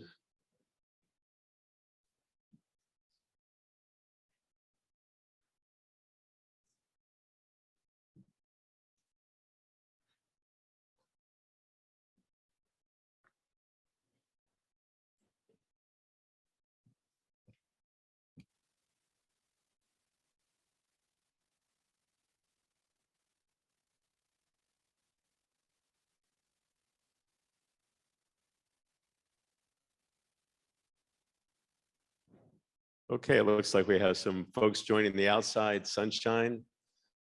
It felt beautiful to be out there, and I kind of was envisioning myself sitting as a mountain. I think it's one of my most favorite practices, but just kind of being a mountain and feeling that sunshine on my body and what that feels like. So we're going to begin this next session, this next practice, which is a really beautiful but deep practice. And it really deals with some of the difficulties that many of us have with our diabetes, caring for those with diabetes, and just in life in general. But I want to start by asking you to continue with this poll EV. So I think we know the instructions that I can read. You're going to text Sam. You're going to text Sam T033. You're going to text that to 22333. And the question is, what makes diabetes so difficult? Just think about that, maybe not too long.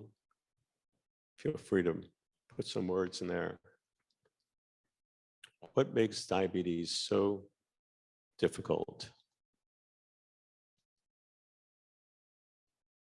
Whether for ourselves or a loved one or those we care for.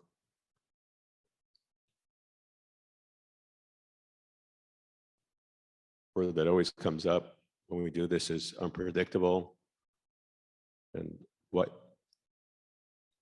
how much anxiety that can cause. It's constant. It's always constant. It's there. So many choices. You feel this isolation. Many of us feel isolation at times. But this big word here that I'm seeing is constant. It is just sitting on us all day long, whatever we do, 24/7. Lots of change. So we know we deal a lot when we consider our diabetes and those we care for. So I want you to begin to bring that into this practice. This is a very special and moving practice. And I said it's deep. The practice is called Tonglen. And Tonglen is a Tibetan word that means giving and receiving. And this practice allows us to connect deeper within ourselves with our own struggles. And at the same time, recognizing the common humanity that we all struggle. All beings on the planet struggle. And realizing this and creating transformation. Right. So this will be our practice today. So I'm going to ask you to begin just to settle into your space, your seat, feeling the space around you, and it may be helpful to take a comfortable seat, but have your feet on the floor. Begin to feel grounded. Your hands could be in your lap, resting on your legs. And just begin to sense the space as you allow your eyes to rest. Come to a quiet space.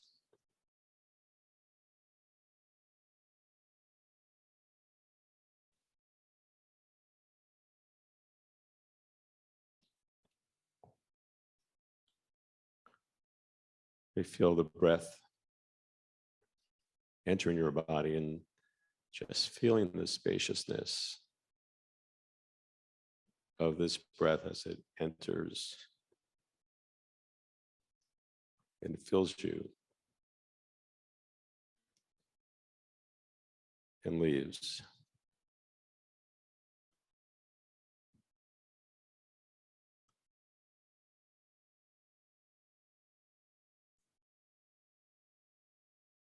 Just recognizing this inhale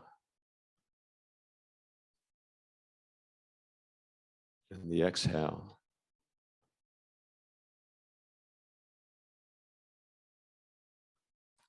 And as you sit in this space, perhaps thinking about the word, the difficulties that you may have in your life, and just sensing where you may feel this in your body.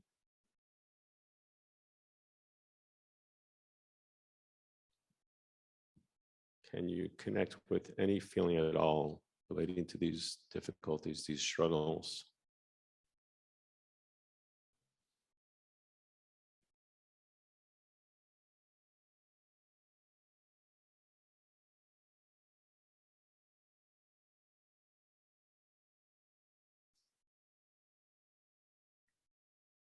Allowing our shoulders to relax and focusing on this inhale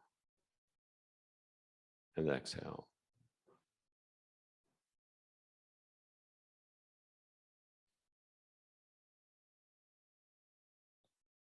Perhaps inhaling any darkness, exhaling a coolness.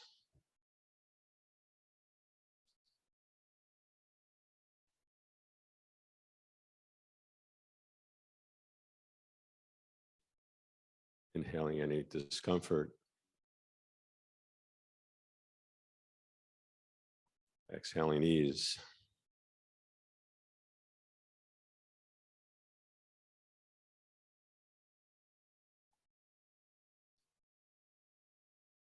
Inhaling any coldness.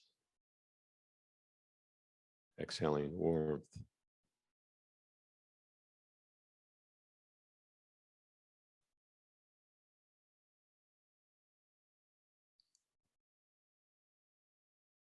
Allowing this breath to soften your heart.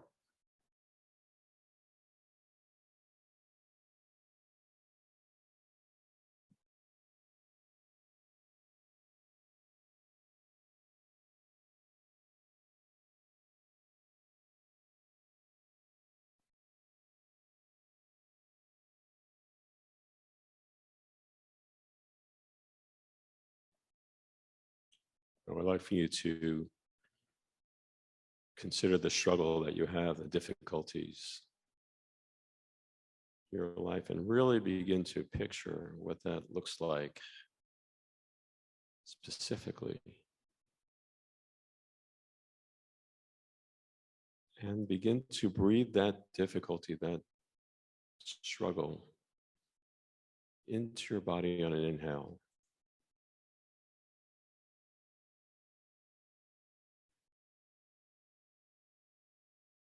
And breathe out your wish that it becomes easier. Your struggle becomes easier for you.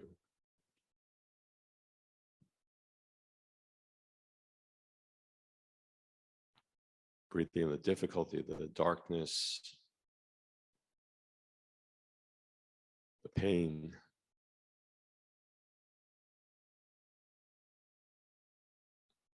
And transitioning on the exhale,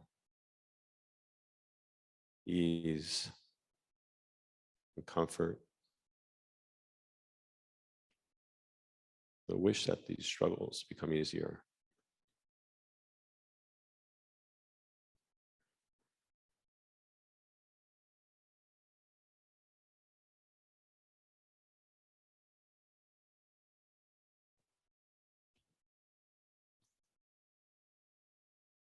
These struggles shift, just breathe in something new.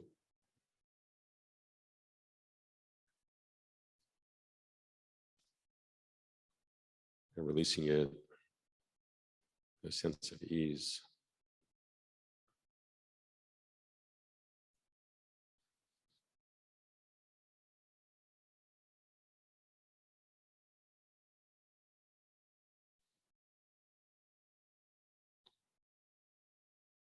Not feeling any attachment to these struggles, just sensing them and really connecting with the difficulty. This realization that we can wish ourselves ease and comfort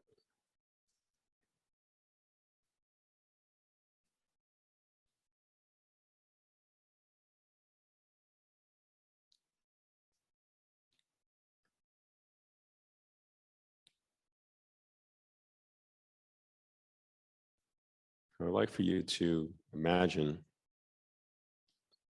someone that you care about so deeply, love so much, and they love and care for you.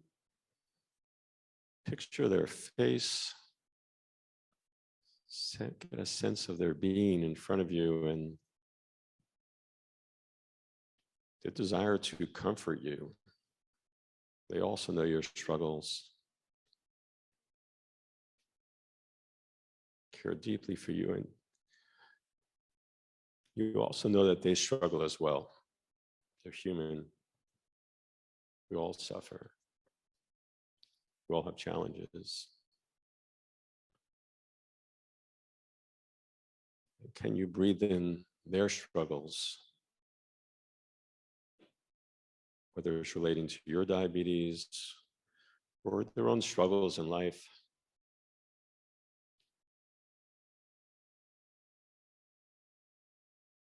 And exhaling your deep and dear wish that they be better and have an easier time with their struggles.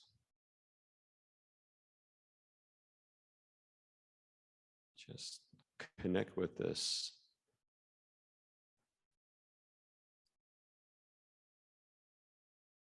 Knowing that it can be difficult to breathe in their struggles, but your ability to wish them well. Breathe in their darkness, their coldness, their discomfort. Releasing ease and warmth and kindness.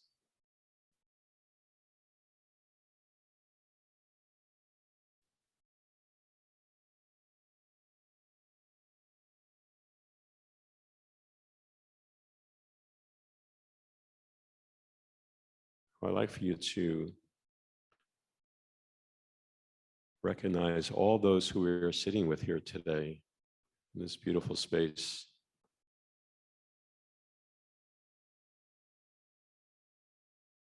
We are all struggling together, each unique. The discomfort, the uncertainty, the challenge of living with diabetes and caring for those we love, caring for our patients. Can we breathe in the struggles of all in this space together? Really connect with this pain that we may live with, whatever it is. And breathing out the wish for ease, lessening our struggle. Breathing in the darkness. Breathing out the light.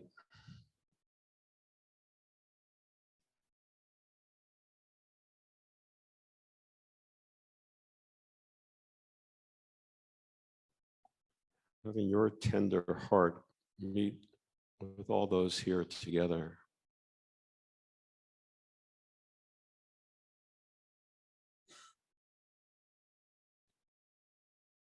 Perhaps noticing even any resistance that may be caused by breathing in these struggles, or perhaps a resistance not to take on these struggles. What that feels like as you breathe out and send a wish for ease, and that we all struggle less.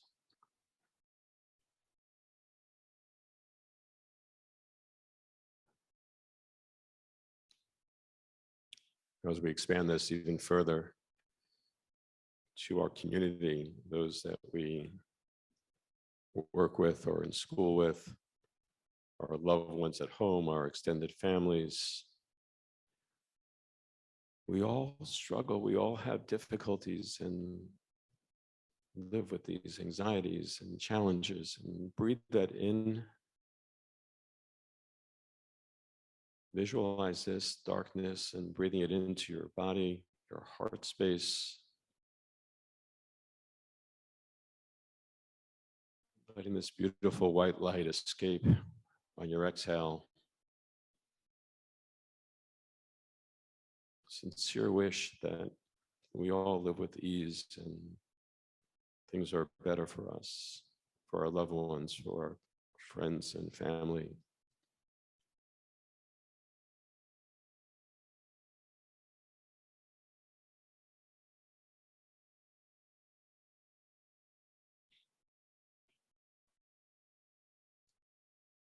Recognizing any of these feelings in your body.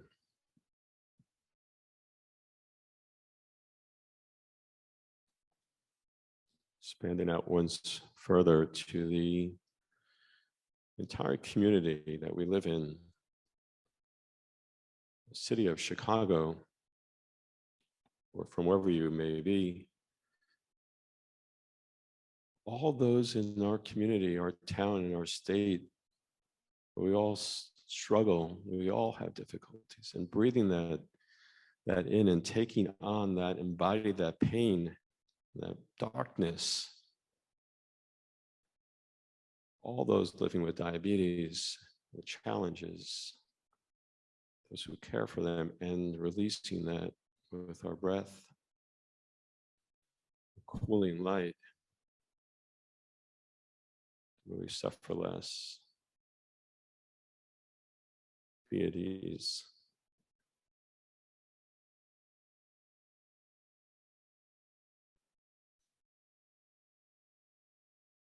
Extending even further, imagine if you can begin to lift yourself above our surrounding states, even our country, and understand that everyone has difficulties and their own unique challenges, and we can breathe in this too. Breathing in and filtering this darkness and pain through our heart with our breath. And breathing out this expansive white light. A wish for ease and comfort.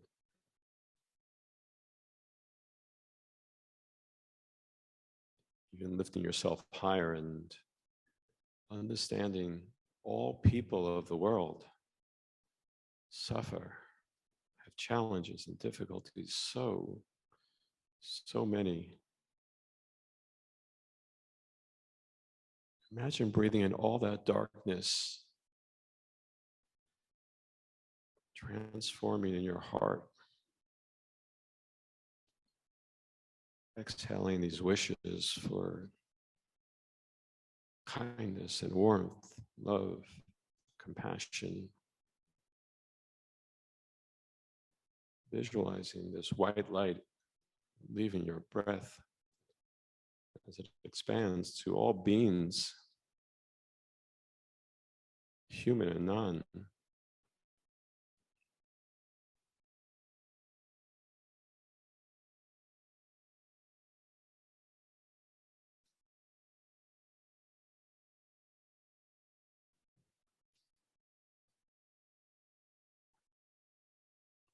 Feeling your tender heart reach out and connecting with those all over this world.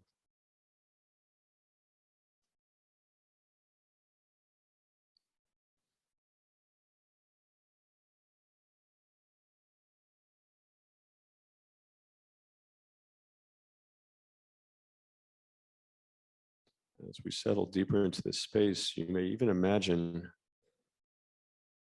there are others at this very moment practicing this Tonglen practice, breathing in all our suffering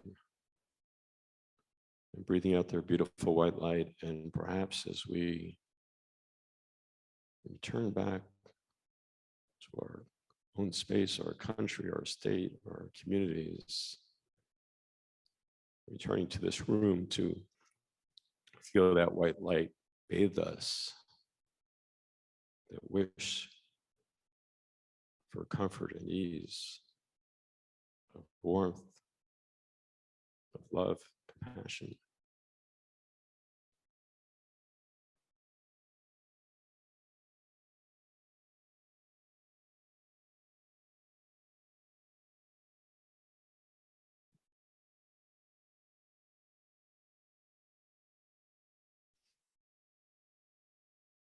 As you continue to sit in this space,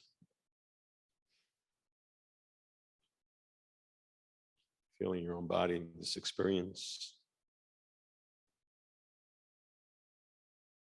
your own heart that may has opened naturally to the healing of all it touches. You sit with these words. May I be a protector to those without protection, a leader for those who journey in a boat, a bridge, a passage for those desiring further shore. May the pain of every living creature be completely cleared away. May I be the doctor and the medicine. May I be the nurse for all sick beings in the world until everyone is healed. It's beautiful by Shantideva. It is this tender heart of a warrior that has the power to heal the world. May all beings be happy. May all beings be safe. May all beings be healthy. May all beings live with peace and ease.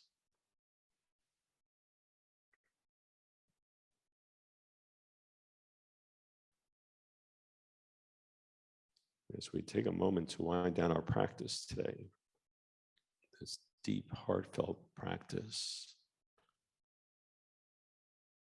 just sensing the space in your own body,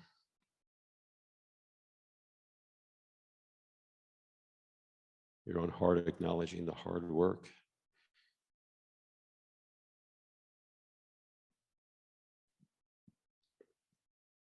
and any shifts that may have happened for you in this practice.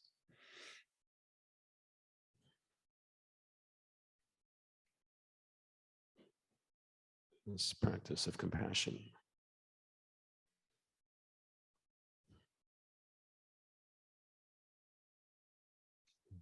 Bringing some movement back to your body. Perhaps feeling your feet on the floor. Bringing some movement to your legs. Perhaps even feeling your hand on your heart.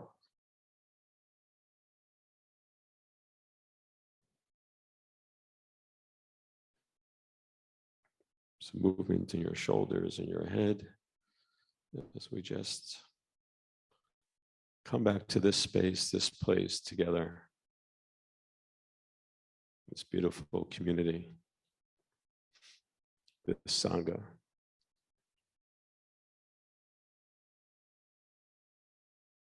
And inviting you when it feels appropriate to slowly open your eyes.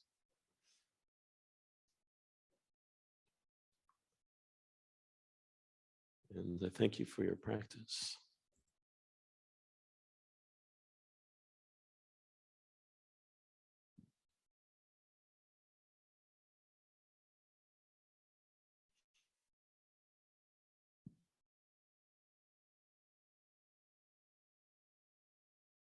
This practice is, for me, sometimes very difficult. But I invite anyone to perhaps consider the shifts that you may feel or the difficulties that you may have had in this practice, or those feelings of deep compassion, and understanding that is the openness of our heart in this practice. This act of self-compassion as well. taking the struggle and offering so deeply this wish to others is a beautiful heart-opening practice. And just about anyone, if you had anything to share about this practice for a moment.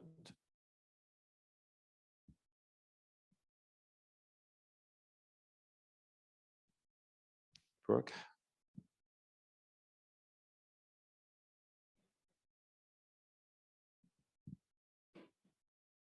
I came to Chicago from San Diego, so I'm staying in a hotel. And across the street from my hotel is an animal shelter. And they have windows on the bottom floor where you can look in and see all of the animals in their cages waiting to be adopted. And so when I walked by yesterday, I stopped and looked at each of the animals, and I have such a tenderness, especially for dogs and cats. And so this practice was beautiful to be able to feel like I could offer something to those animals, even if, you know, their circumstances, I may not be able to materially alter myself, but to be able to offer my compassion and my heartfelt wish that they can have a loving home was really touching. So thank you, Peter. It's beautiful sharing that, Brooke. And just about the practice itself, we do it here in extended practice, but the Tonglen practice is something you can do daily in a shortened version. I think we all experience how simple and profound it can be. And in doing this daily, whenever it feels appropriate, you can begin to build this sense of compassion and openness. And it's transformative over time, I think, for yourself and others around you. Any other shares? Tonya?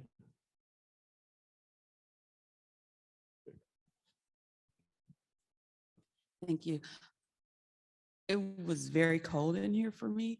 And even though the air went off at the end, I have when I meditate and everything, I've noticed that I get cool.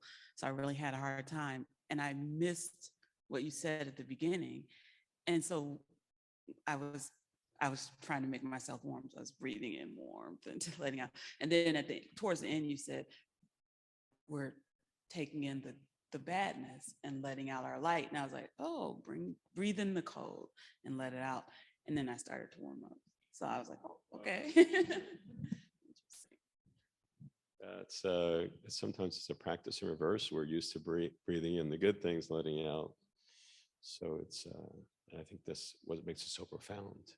That's the practice. And it's so wonderful to notice that change in temperature. Peter, you're also getting some really wonderful comments here on Zoom.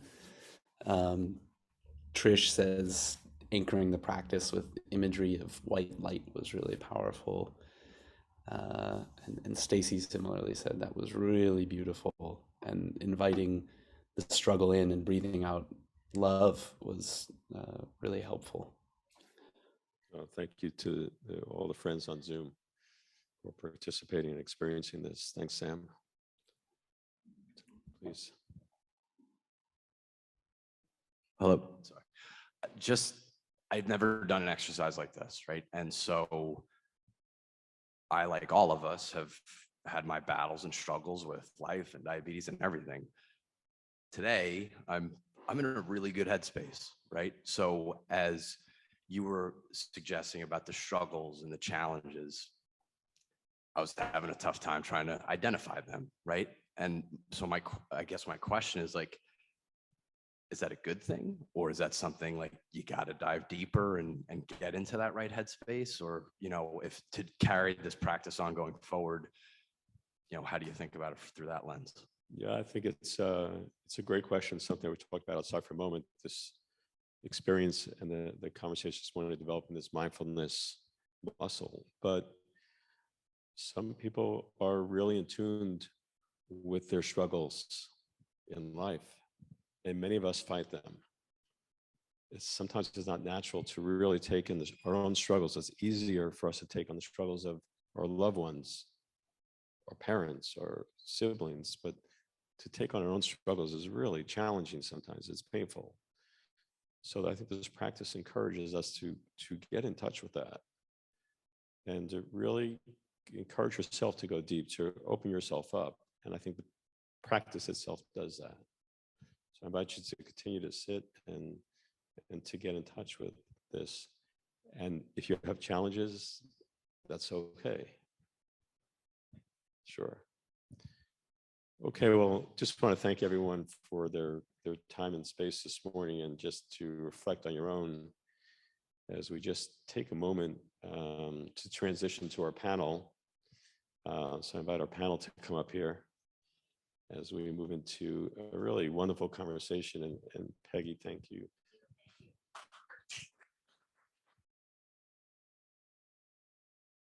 Thank you so much. What we're going to do, which I think is a really good, healthy move to keep us on schedule today, is we're going to introduce our panel. And as they come up here and get settled, we invite you to grab lunch in the back, figure out what you'd like to eat. And what we'd like to do is have what we call in the medical field a lunch and learn, right? So you can go ahead and you can eat, and we can discuss while you're eating, and then you can also ask questions. Feel free, of course, to sit outside. We can have someone with a microphone outside to ask questions as well. Just a huge thank you again to Peter and Sam and Brooke for doing this today. Thank you. Thank you.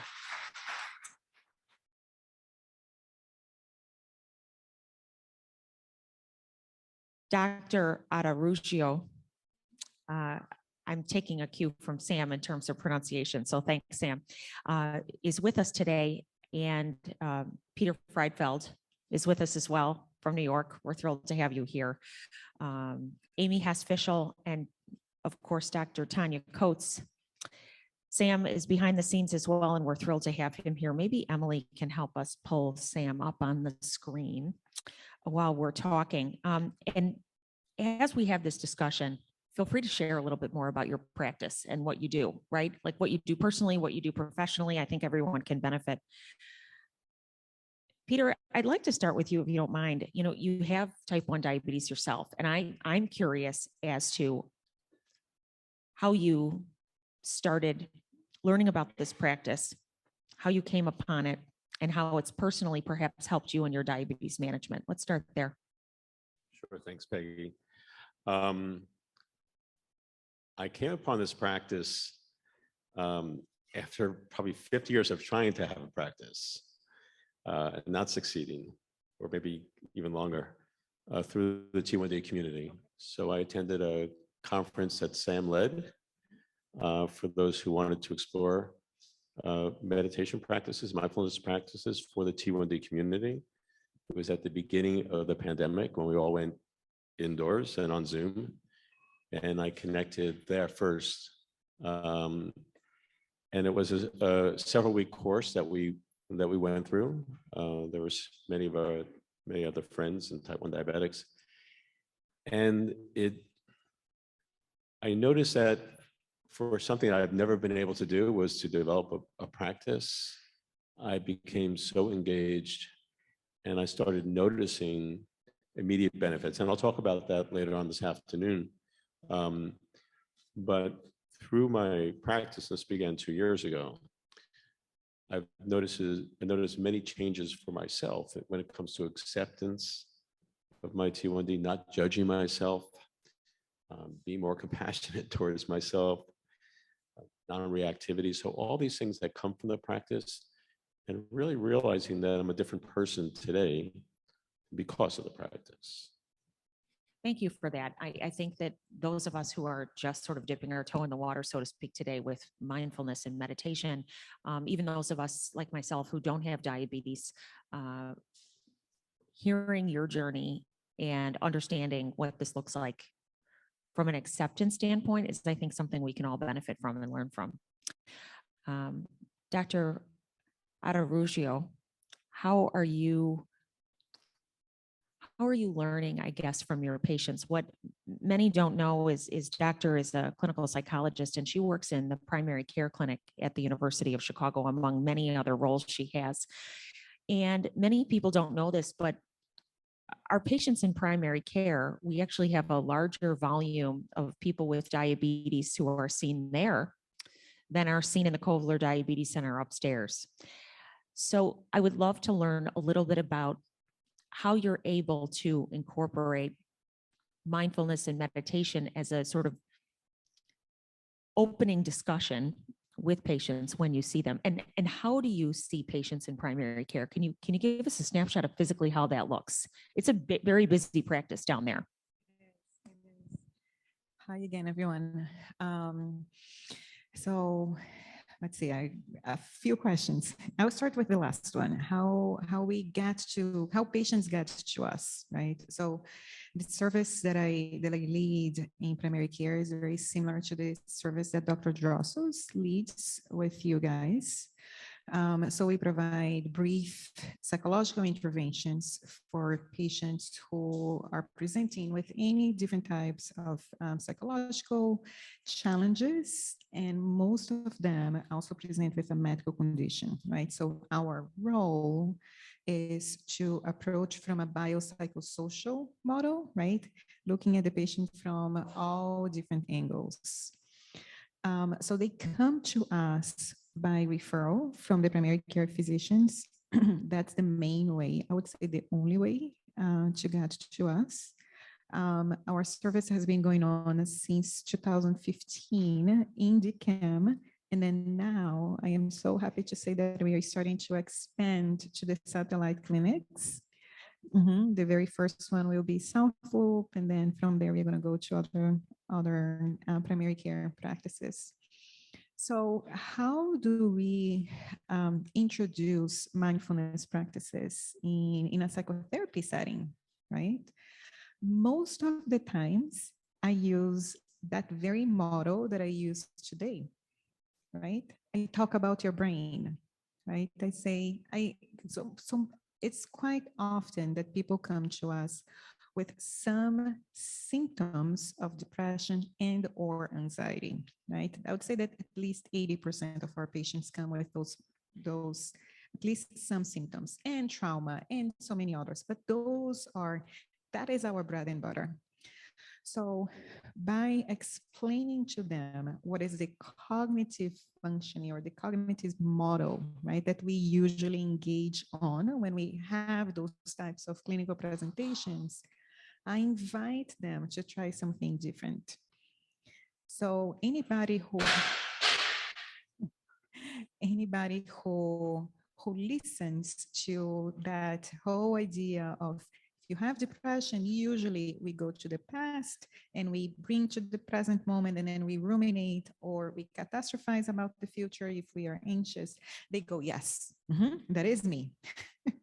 And then by inviting them to try, and we actually have a practice during the session, a very short one, probably it's very similar to what Sam did at the beginning. So that is the very first introduction, just to give them a flavor of how it is. And then they have homework at home. So that is what we do individually. But we also have groups. So we have a mindfulness group now, and that is open for every patient in the hospital. This one specifically is for patients who are 55 and older. And starting in August, September, we are going to have a self-compassion group. Thank you. Thank you. My next question certainly is for Dr. Coates. We're so happy that you're here today, and you're here with your family as well. You've sort of been a part of the diabetes community as a professional for some time, and now part of Kovler as a leader. We are always interested in the mindfulness practices of those that are friends and supporters of Kovler. So I would love for you to share a little bit about your mindfulness experience historically and what brought you here today. Okay. So I'll first start with what brought me here today. Sam asked me, and I'm going to just kind of take a little detour because it was a little challenging decision. Today is a very special day in our family, so my husband's birthday. So happy birthday. Happy birthday. So, yeah. So mindfulness in my life is really interesting. Because I think I've been practicing mindfulness for a great part of my life. but didn't necessarily have the nomenclature for it, right? I am deeply spiritual. I come from a very religious background. My grandfather was a pastor, and then on both sides of my family. So I grew up in a church. Went to Christian school, but I'm also when I went to medical school, one of the things that I learned, or that they were starting to talk about, prayer, and that's one of the things Sam asked me to talk about, is and prayer and healing and that. And the difference is that while we have 25 years of starting to think of mindfulness and meditation as helpful in health and chronic disease, we don't have quite the platform for prayer yet, but I really feel like they're the same thing. Even like when I hear Peter say, you take in and you the bad things and send out the light. That's what we do in prayer. We pray for goodness. We pray for the light. So I think they're very concordant. And my practice formally, really, I felt like I had, when I was in medical school and they said, oh yeah, prayer, that's when I really said, okay, I can now use this. I didn't carry it as a flag or anything. I just prayed for my family. I prayed for my patients. My husband was one of my classmates. So I pray for him every time he goes to cut on someone. I'm like, please let him be good, so we pray that way. And I've just slowly started to formalize my meditation practice with tapes and CDs and things like that, maybe over a decade ago, really formally. So I'm glad that my brain is plastic and expanding. And I've been really able to formulate it. And besides medicine, I'm also creative. I write, and I used meditation very purposefully with my writing so that I could, and that's where I know the plasticity has come, because it's like, I don't know how to write. I didn't get that in life. So I just really feel like it's just come in my practice. And even when I'm not currently practicing, but when I was taking care of patients, from time to time they'd ask, do you pray? I think in my community, in the African-American community, prayer is probably more acceptable than meditation. Because meditation may be too esoteric, prayer is more tangible. It's what we've grown up with. So, because one of the questions I thought I saw is like, how do we tell our patients, how do we tell providers, what can we tell them about, working with their patients on meditation? And that might be one of the things. So I've prayed with patients, I've meditated for patients, and prayed and meditated by myself. So. Incredible. Thank you. I so appreciate that. For many of us, the tangibility, Al, we've talked about this historically, that sometimes it's hard to wrap our brains around certain words and what they mean, but if we can help others and ourselves interpret them differently, we are more open, Yeah. Al, please.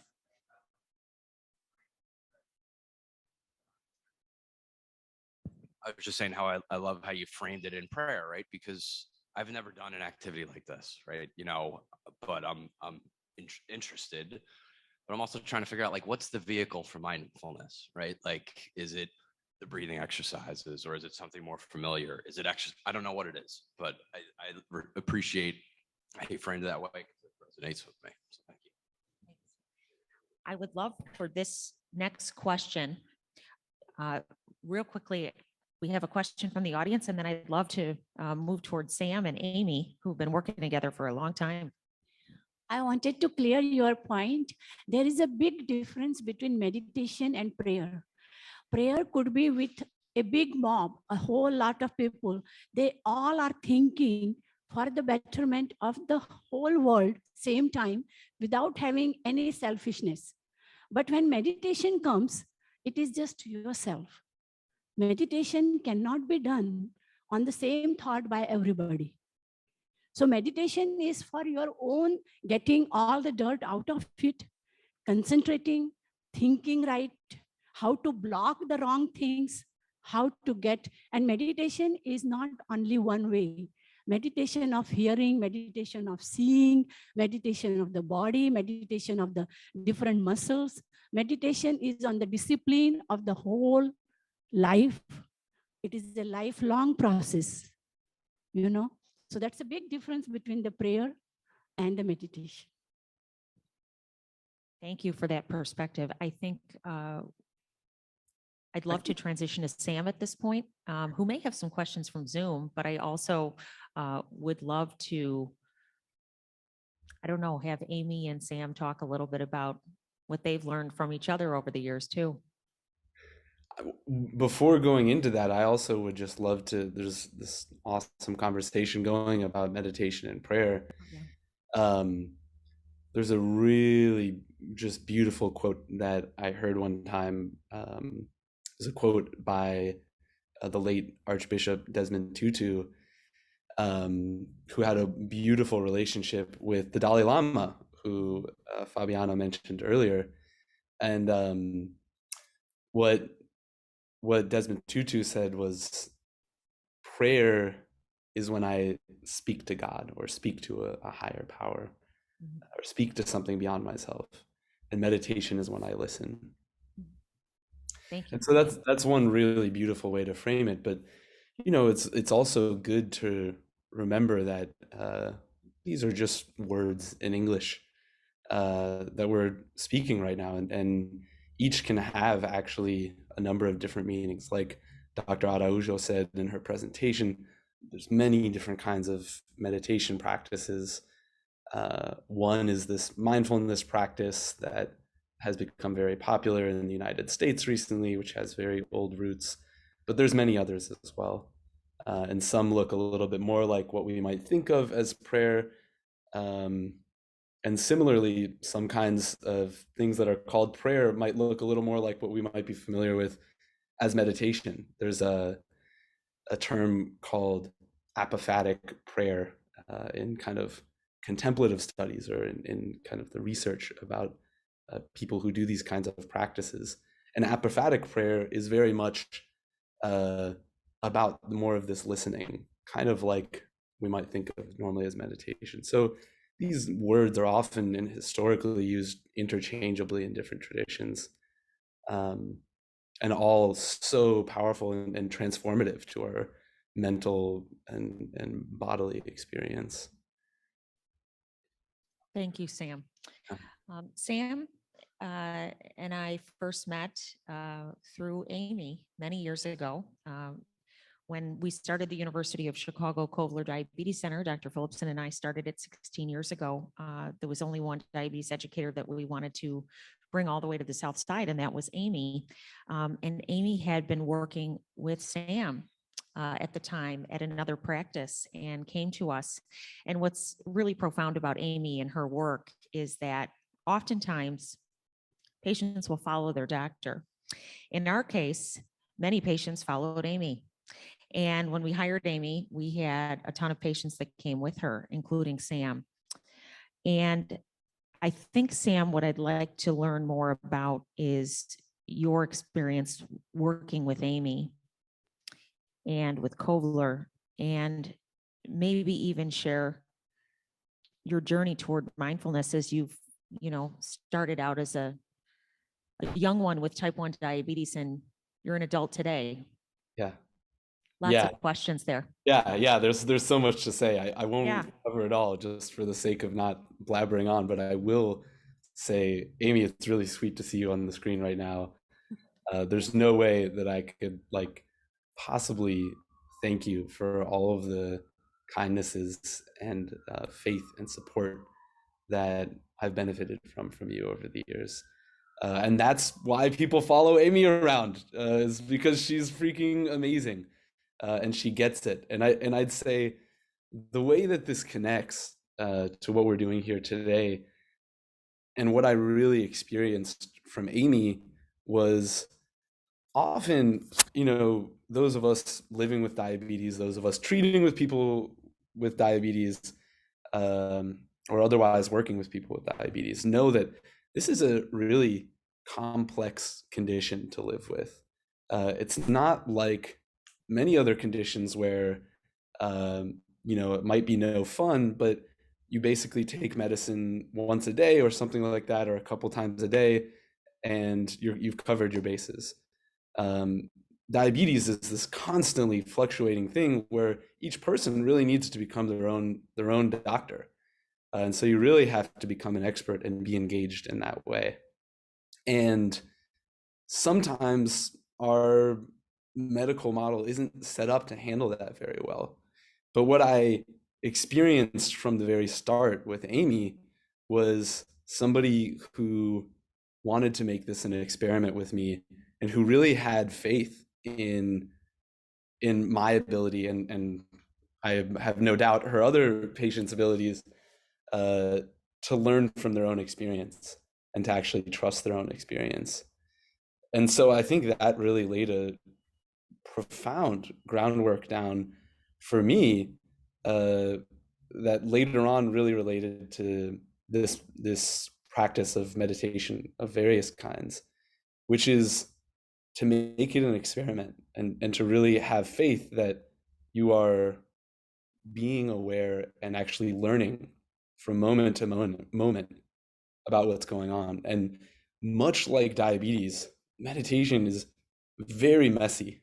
With diabetes, you think you've solved it, you've got your ratios right. You're like, okay, if I only eat these things at these times of day, and I give myself exactly this amount of insulin, okay, we've got it. And then, 2 days later, you're like, okay, that didn't work anymore for some reason 2 days later. Meditation is the same way. Meditation is like, okay, if I, sit down in this way at this time of day and do this, everything should be good, right? Except it's not. And so really, life with diabetes, just like practice, is learning how to gracefully dust yourself off. Not even gracefully catch yourself all the time. Sometimes you catch yourself, but more often you're dusting yourself off from having just fallen in some way. And really, in both experiences, you're doing that over and over and over.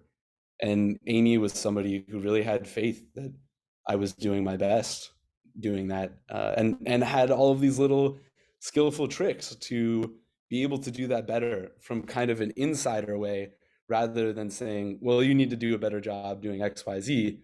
The conversation was more, hey, why don't you try this? Or something that I've heard from other people is, trying this really helps. And then I could kind of use that as a tool in my toolbox and experiment with that. So that, Amy, I just can't thank you enough for that. That's been transformative in my diabetes life, and it's been transformative in my meditation life. I think diabetes, many of us don't realize how much it's teaching us about life in general. We often think of it as something to overcome rather than a teacher, but I can say I'm so much better equipped to handle everything else in life because of learning to live with diabetes with relative grace. Not always, but sometimes. Thanks, Sam. Amy, this has become your life's work. We sort of fall into these roles throughout our lives, and then we realize 25 years later, here we are, right? We're still in diabetes. How do you help your patients practice acceptance, self-compassion? Because I think that's probably one of the hardest pieces that we see with diabetes day in and day out, is that ultimately we are often our own worst enemy and we're really hard on ourselves. So how do you help your patients, particularly the young ones, manage this? Well, first, of course, I have to say, Sam, you're awesome. But again, I also have to say again, I work with so many people with diabetes, and I've known some, I don't want to call one out in particular that's in the back of the room, but I've known her for a very long time as well. And all of the people that I've worked with diabetes, you're my heroes because of all the things that you do. But I learn so much more from you than you may from me. And so again, I want to be very clear about that everything that I've done in the 25 years are because of all of you and all of the things that I've learned. So Sam, you are of course a big part of that as well, because I've known you as long as many others too. But I'll back up and to answer this question more appropriately is that when I first started 25 years ago, I had a person with diabetes come to me, and I was, I'll say I was 12. Let's just say I was 12 years old. Okay. I said, well, what am I going to learn from you? You don't have diabetes. You don't know what you're talking about. And, my younger self could have, and if, that not practicing meditation and mindfulness, I could have, gone off half-cocked and said something pretty nasty, but I did not. And, again, I took that to say, how do I do this better? Again, I don't have type 1, I don't have type 2, but I wanted to learn as much as I can and have a small glimpse, a small piece, walking in the shoes of someone with diabetes. I'm never going to be able to do that, but can I do that in some small capacity to have that empathy, to have that compassion?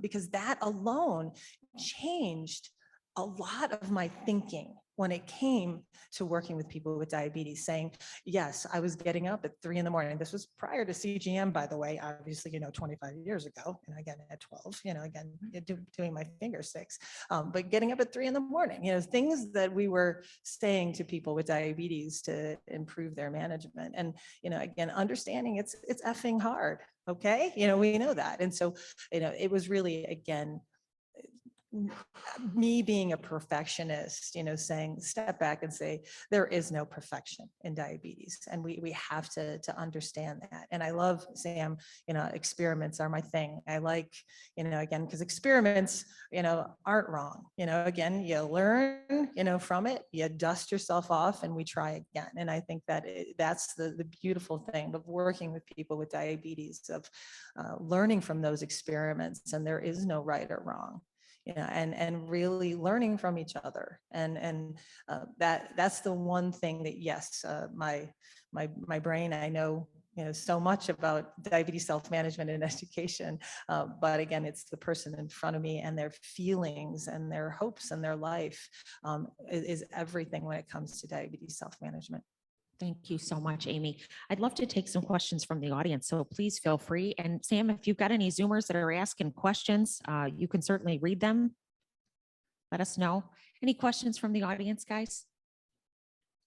I'm not going to call on you. I'm not going to walk directly up to you, Sue L, and hand you the microphone or anything.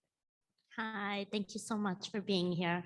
I just want to ask, when you're doing meditation and you're thinking of past events that give you a little anxiety or things that are unresolved, sometimes it's kind of hard to say, hey, let's move on. Is there any other comment that you might say that would help you move on a little bit better?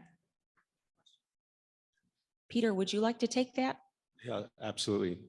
Thanks. It's a great question. I think at that moment, what I might do is consider, where am I experiencing this in my body, right? So if there's difficulty that you can't get past, and it's in your head, where am I feeling this? Is it my gut? Is there a tightness to my throat? And just to move back into the body and bring yourself back out of your head into your body to say, where am I feeling this? And a lot of times when we sit in practice, we say, let things bubble up. So perhaps just let it bubble up in the body and feel it. But also we've heard this expression, consider it like a cloud passing by or the river below, trying to let that thought go, not being attached to it. So I think when we experience it in our body, it's not that's attachment to that thought. I'm not going to let it go. Feel it and just allow it to move on. And it just, again, that becomes a practice in itself. Many times when we sit in our group, we have many people, and it happens to everyone. It's not a right or wrong at all. There's no right way to sit. That say, I can't let go of the thought. I can't let go of the thought.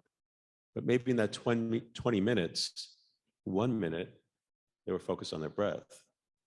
And we would say that 1 minute is wonderful. So it's a matter of putting things also in perspective and maybe what your own expectations are. But I would say allow yourself to feel it, sit with it, experience it, and return to your breath or return to a sound. Going back to yourself. Hope that's helpful. Hi, my name is Katie and I live with type 1 and I have a daughter with type 1. So I have two questions. My first question is for myself, and that's how do I start? I am also a perfectionist, so I think maybe that's why I haven't started, because I'm afraid of getting it wrong. But that's my first question. And then my second question is maybe from the medical in the group. When my daughter was diagnosed, she was 12. And so when the conversation around psychosocial was, do you want to see a psychologist? And of course, the answer is no.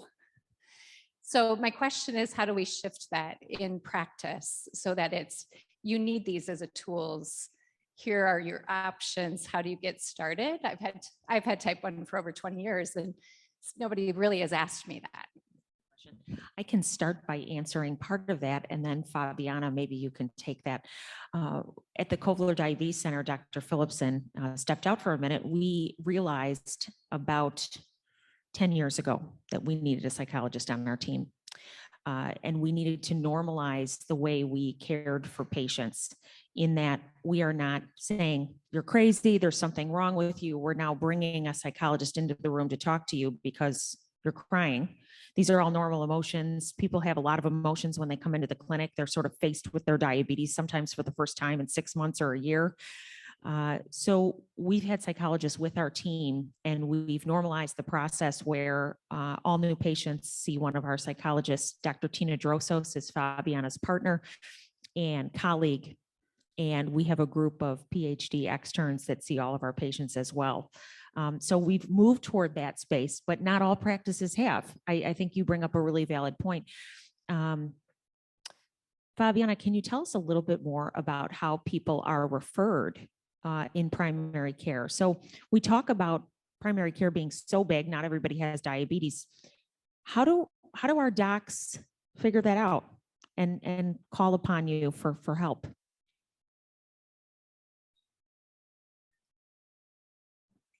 Thank you. So there are different ways right now. In times of COVID, we have a hybrid clinic when we are in person. Many times what we do, what our team does, is very similar to what Tina's team does. So the doctor or the healthcare provider who is seeing a patient will invite us into the room, and then it becomes a conversation, right? Many times when I introduce myself, the doctor drops and the PSY also drops. We are colleagues and we work together, because when they hear psychologists, psychiatrists, psychotherapists, anything that has to do with PSY, it's already anxiety provoking, if you will. So most of the times, once that conversation happens in person, then we ask, what about you come back? So then we can chat more. I would say that probably that would be the easiest way to show, yes, especially to a young one, how much talk therapy or having someone else to bounce ideas with could be helpful. Having said all of that, do not force, right? She will come to a point that she will be ready. So that is one point that I wanted to make. And the other one that probably is the most important one is that children mirror our behavior.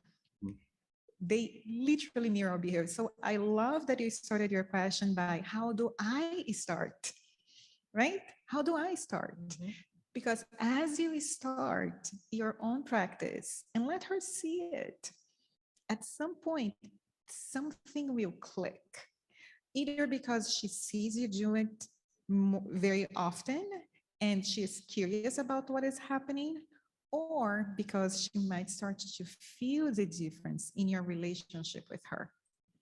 Right? As you start to respond to her with more kindness, with more patience, with more acceptance, and those emotions really start to trickle inside of her. Am I making sense? Yeah. You asked another great question about how do you get started, right? If you're like nervous and you're going to do it wrong, how do you get started? And I think the purpose of today is for all of us to sort of get started and think about how to incorporate mindfulness and meditation in our own lives. I'm going to start with Sam, and I'd love then for each of you to maybe give us just a couple of words about getting started and how do we leave here today and really get started. Sam, you want to kick us off? Yeah, first, I'd just love to piggyback off of what Dr. Araujo said, which is really just living it yourself is so profound and so helpful. And I definitely, when I was diagnosed in the years after, was totally not ready to have a conversation about what was going on in my mind around living with diabetes. I'm thinking now also of sometimes when I talk to my own meditation teacher and we're kind of working through different parts of our tradition, and I will kind of give him an answer of, how I think these different spiritual questions might be resolved. And he'll say, don't teach me, just show me. And that for me is totally it. I think that's how we work with everybody, not just kids, also with our friends. Sometimes we want to tell them how it is and how they can make it better. And the best way is often just for us to show them what we're doing. There's so many different ways to get started, and different ways that work best for different people. I also am a perfectionist, so I really resonated with that. I think many of us with T1 easily become perfectionists because it's a kind of survival skill. The way that I started was just simply going on some of the different apps, and I'm sure you're familiar with some of the really kind of famous ones. There's the Headspace, 10% Happier is a lovely one. Calm is another one. There's a couple different ones, and I actually have a resource list that maybe I'll figure out a way to send out to all the registrants afterwards. But I also want to just take a moment and say, in my own practice, and I think so many people find that there's really no better way to do it than to practice in community. And this is the same idea of why people go to a communal space to pray, going back to that conversation. Because when we bring this intention all together, there's a different kind of strength to it. And it holds us to our own commitment to be transformed. And so one community that Peter, Brooke, and I have started and been working on is called the DiabetesSangha, and I'll provide some more information about that afterwards as well. And so you are so welcome to come there and practice, and that's totally oriented towards beginners. But it also sounds like Dr. Araujo also is starting some incredible resources at the university and at Kovler. And so there's lots of options. The best way to get started is just to get started. There's no right way to get started, really. It's just to dip your feet in. Yeah, so I will try to add to what Sam just said. Let me just say, start wherever you are. Start with whatever you can. Probably the easiest way to do your very first practices is to have a guided practice, exactly what we had here, right? You guys simpled so much, right? And each one of them probably touched you differently. So probably going back home and maybe working through memory of what you practiced today here will work maybe for a few days, even for 1 week. After that, I strongly encourage you to get one of those apps, and some of them are very, very, very science-based. I would add Insight Timer. Has an amazing, a huge selection of guided meditations with amazing teachers.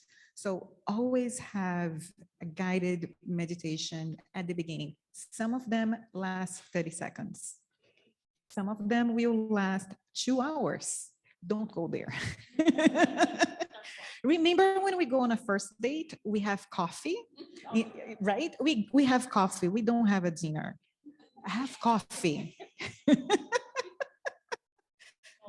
Right. Have coffee and experiment, and then come back later, come back again. The more you come back, what is happening? You are forming new connections, right? Thank you. Just something to add to what's been said about the apps. As I mentioned, I was trying to practice, maybe trying isn't the wrong word, for decades. And I would only do it like if I was on a vacation somewhere and they offered a meditation class. And I'm like, oh, that was so wonderful. I love that. And that would be it. And I go another vacation 6 months later and, realizing I love this so much, but that would be it.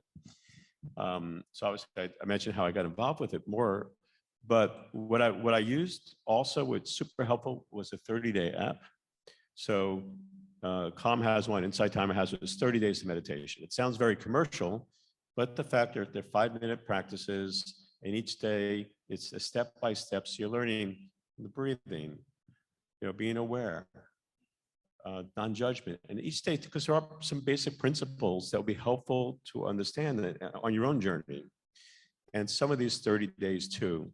And I think that also gives you the commitment to say, I will commit, just like your example about fitness, right? You can't build, huge arms like I have by going to the gym not going to the gym every day. So it's true with the practice. So if you commit to say, I will commit to 30 days and find the time. Like for me, I used to open the email in the morning in bed. Like this is the worst thing that a person could do. Of course, I did it before I went to sleep too. Now, before I go to bed, I have a 5-minute practice. When I wake up in the morning, I open my app. It's a guided practice. It's 5 minutes. It's very sweet. And I know at least that I'm getting that commitment. And the last thing I will say sometimes is to dedicate a space. Find the space that you can be undisturbed, always knowing that there's always going to be noises and things going on, but find a space that you can go to every day, or different spaces, but the place that you go to practice. Again, almost like you go to, you're going to the gym for your workout. So, and as was said earlier, and as I told you when we talked, you're here, and this is a beautiful first step. And I hope you take this home. As Dr. Coates said, you grew up with prayer in your community, in your family. There are many people in Japan, for instance, that grow up with meditation practices. And one of the things that we can do is bring these to our communities, our families, and make these mindfulness practices, meditation practices, also part of the way we grow up, what we learn and share. So when you're number 4 or 5, you're probably going to say ditto, ditto, ditto. My favorite app is the 10% app, which also has 30-day practices. But I think that one of the suggestions I could do is look, probably more people meditate than they realize. So look in your life over the things that you already do especially after hearing this, and realize where you might meditate. Do you take a walk? I mean, when you're 12-year-old, I have had 2 12-year-olds, they're not that anymore, but do you have to count to 10? Do you have to close your eyes and count to 10 and breathe? You've just meditated, not hurting them. So there's many, do you take a walk? Do you swim? Do you like to stand at the beach and just watch the waves come in? There's many times in our lives we are actually already meditating. And that's the whole point for me with the prayer, is that I've been meditating all my life, no matter what you call it, you are having that interaction. So that would be my suggestion if you're looking for just, hey, I'm already doing it. On a personal note, many people don't know this about me, but I had a lot of trouble sleeping about 12 years ago. I just couldn't sleep. And, that's not really a good thing in my job. Again, not being able to function and giving like blathering comments to people is not a good thing. So I basically tried everything, again, and I really started meditation, at that time, and more mindfulness. And what I would recommend is I'm also quite a perfectionist. My first boss called me Anal Amy because I was just so, too much of a perfectionist. So, it was hard for me to be like, well, I have to do something, because I wasn't going to go the drug route to try and sleep. And so I tried 7 or 8 different types of meditation and mindfulness. And, again, no one way is going to be better or worse for each person. But again, you have to find what's going to be best for you and start small. Like everyone said, again, I started with even 2-3 minutes in a quiet space to be able to, go to sleep. And then now it is something that I do every night. Yeah, even at a meeting, I was with a friend of mine who was staying with me, and she's like, "Oh, it's meditation time for Amy." So, again, that's okay. It is now a habit, is now something that's part of my life. I wanted to take a moment to thank each and every one of you for being with us today. Sam as well. It's just wonderful, I think, to hear your perspectives, what works for you both personally and professionally. We are going to invite our dear Brooke to join us for our next session. What I did not realize is that we had a fantastic mindfulness and eating piece that I decided to multitask and overlook. So we're talking about multitasking today. So I multitasked and realized that we were supposed to have like a really mindful, calm lunch. Which I didn't do. I was like, we're going to do a combo. So many of you who know me know that's like on par with everything else that I do. But I think I would love to have Brooke up here. And I think what's cool is that we're going to have Sam and Brooke and Peter really help us with some partner work, which I'm really excited about. So Brooke, come on up. And then we're going to have a small bite later on. You're going to take a bite of a cookie, whether you like it or not. And we are going to do some mindful eating. Well, let me just jump in real quick and suggest that maybe we take 5 real quick, and then we can do maybe a slightly more abbreviated version of the partner exercise we were going to do. Cool. All right, so I guess we'll be back at 12:40 for those of you who have watches. Okay, everyone, thanks for hanging in there with us. We're going to introduce Brooke now. Everyone has a small bite or a snack in their hand, and I can't wait to learn how to eat more mindfully with Brooke. So, thank you so much, Peggy. And so the next practice we're going to do is a practice that you can really consider as an informal practice. So far today, you've gotten a lot of exposure to different kinds of what we might consider formal meditation practices. So practices that you do that are maybe outside of your daily routines and activities, right? You're purposefully sitting down or doing a movement-based practice. But there are many ways to integrate mindfulness into your day-to-day activities. And one of those activities, which is really important to all of us and that we do at least a few times every day, is eating.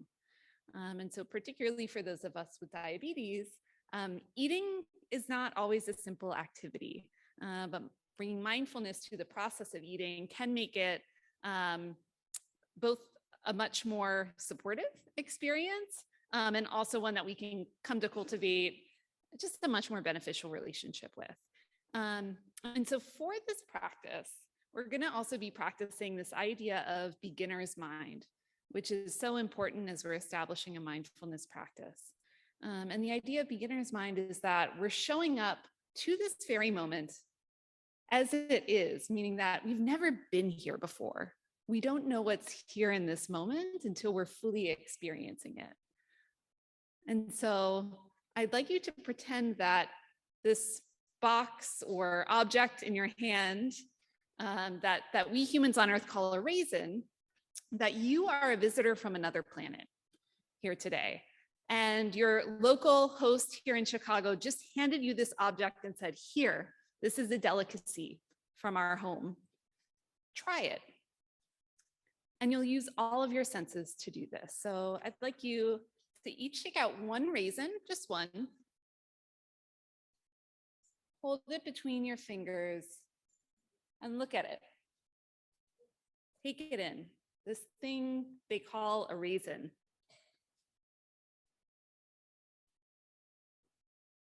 Taking in its colors, its shape. And now perhaps giving it a squeeze, feeling what it feels like between your fingers, what the sensation is like on your skin.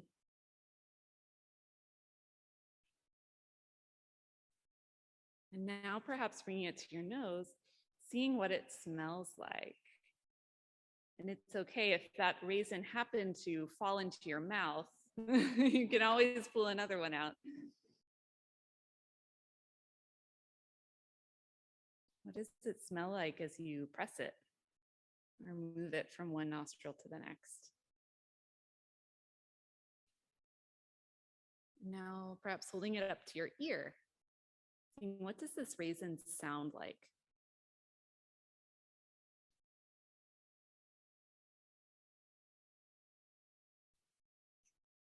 Okay. And now holding it in front of your mouth, not placing it in your mouth just yet, but noticing how your body or your mind is reacting to this raisin. If you're like me, your inner Pac-Man is like, oh, I want to eat the raisin. But just holding it there and noticing. And now putting it just between your lips. So don't begin chewing it just yet. And roll it around between your lips. How does it feel moving across the skin of your lips? Now perhaps bringing it to the tongue, moving it around your mouth. Seeing if you can notice all of the spots in your mouth that you can register the flavor of this raisin. And now finally beginning to chew mindfully, noticing all of the parts of the jaw and the face and the inside of the mouth that are involved in just this simple process of chewing this little raisin. Perhaps noticing what sensations arise in the mouth. Is there more saliva? Is there a desire to swallow the raisin? Maybe there's a sensation if you really don't like the flavor of this foreign object to spit it out. And whenever you're ready now, swallowing the raisin and seeing if you can feel it as it travels all the way down the back of your throat to your stomach, as if it were the very first time you were having this experience. Okay. So just quickly, how is that experience different from how you may normally eat or experience eating? Yeah. Right? Yeah. Usually there's an urgency when I'm eating.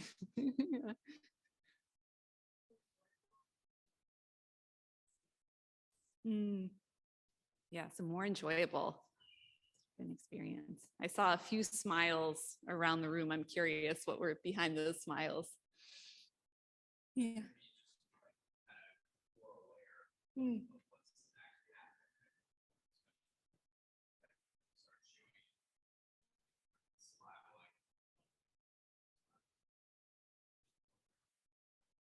Yeah. Yeah. So greater awareness of each and every moment of the experience, right? And I heard also maybe an appreciation of all that's involved that has to happen in order just for us to swallow this little tiny raisin, right? I know that's something with diabetes. Often when I feel overwhelmed thinking about how hard it is to manage the condition, I try to remember all of the other systems in my body that work perfectly without me having to think about it, including like all of the muscles in my throat that make it possible to swallow safely, all of the enzymes in my stomach that help digest and metabolize the food. So wonderful. And lastly, I want to know, I'm curious to hear, what, if anything, are you taking from this experience as a beginner, eating your very first raisin mindfully?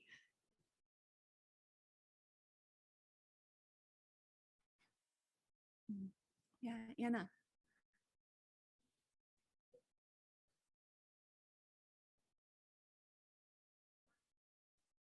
I love that. So the act of eating mindfully allows us to actually be more satisfied by each and every bite. Yeah, because we experienced it fully.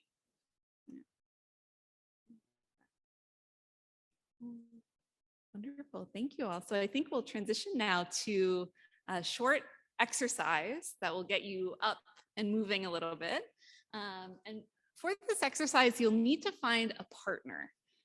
So look around the room, and if you came here with somebody, you're welcome to practice with that person. Or if you feel like, you know, you would be interested in engaging with others, see if you can lock eyes with someone else in the room to be your partner.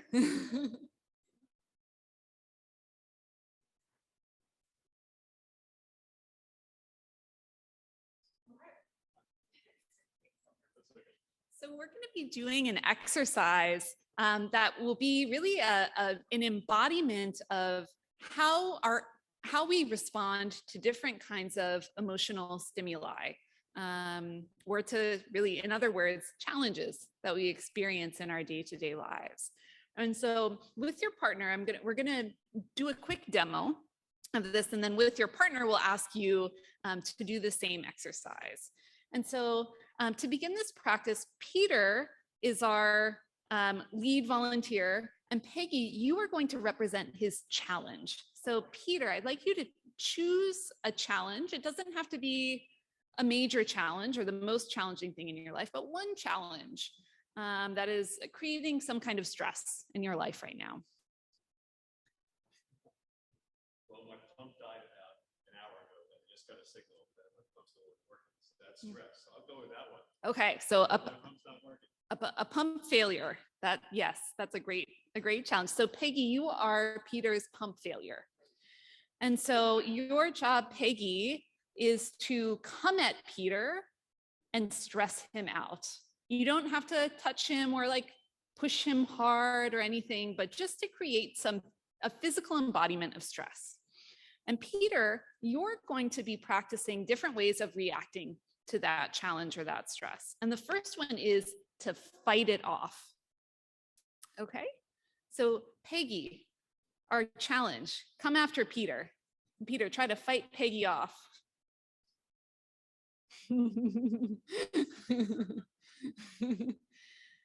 Excellent.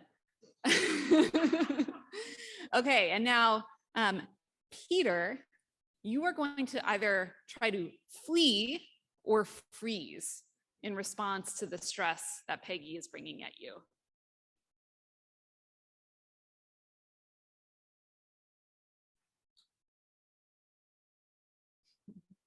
And Peggy, you're really stressful. So like really stress Peter out, this pump failure. Okay. And now let's try a different way of relating to the stress. So how about this time, Peter, you assume a stance of patience towards your failed pump or neutrality. Okay.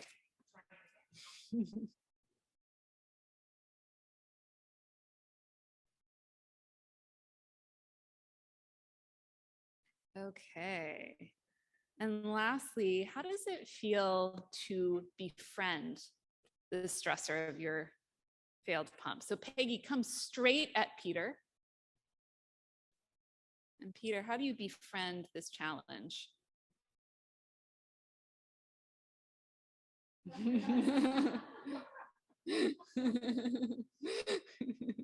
Learning to dance with it. Yeah. Beautiful, beautiful. So now we'd like for all of you to have a chance to practice this. So stand up with your partner and decide who will be partner one and who will be partner two. And partner one, choose one challenge that you're experiencing or stressor that you're experiencing in your life at this moment. Again, it doesn't have to be the biggest stressor, but simply one that's creating some moderate difficulty in your life.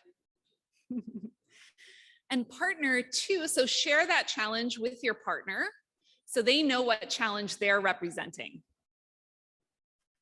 Okay.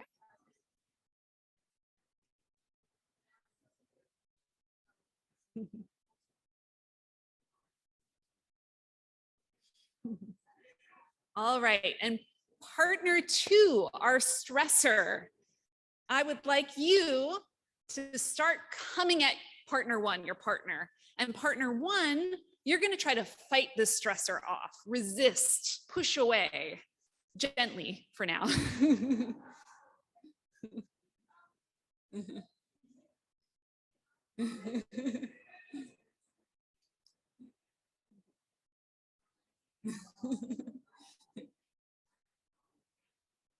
Okay. Take a moment to pause. And now, partner one, try seeing what it feels like to try to flee or freeze in the face of this stressor. So stressor, come on to partner one, try to, create a little chaos for them.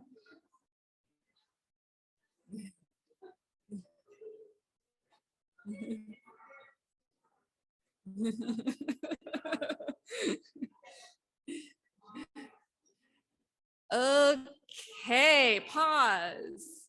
Now, partner one, see what it feels like to be with this stressor with a sense of patience or neutrality.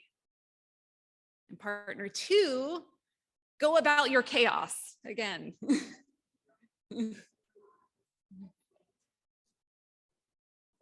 Oh.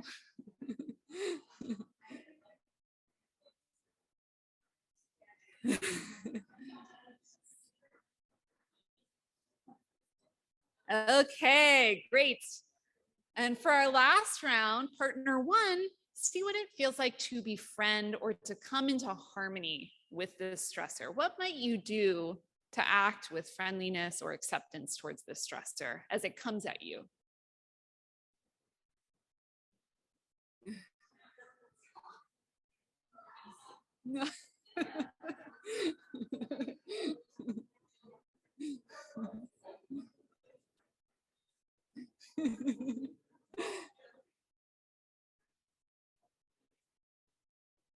Okay, and now partners switch roles. So partner one, you will be the stressor this time. And partner two, I'd like you to think about and share with your partner a challenge or stress that you're experiencing in your life at this time, that they will be embodying.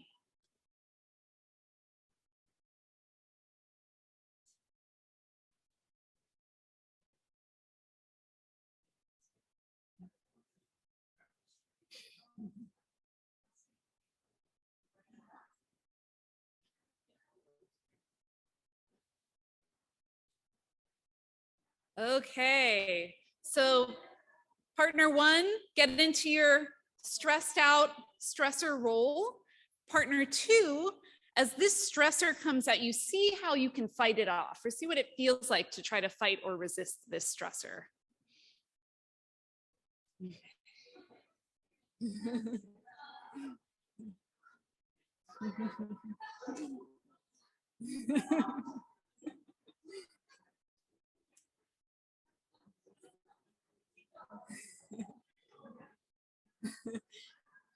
Okay, partner two, now see what it feels like to try to flee or freeze in the face of this chaotic, aggravating stressor.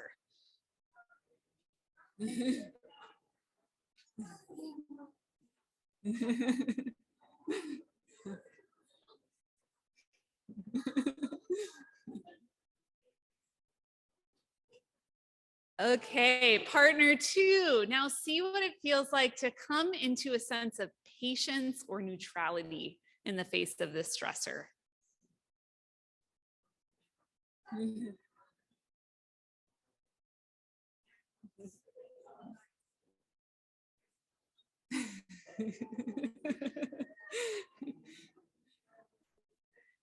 Okay. And partner two, last but not least, see what it feels like to try to befriend or come into a place of acceptance or harmony with the stressor. Seeing if you can bring it to walk alongside you.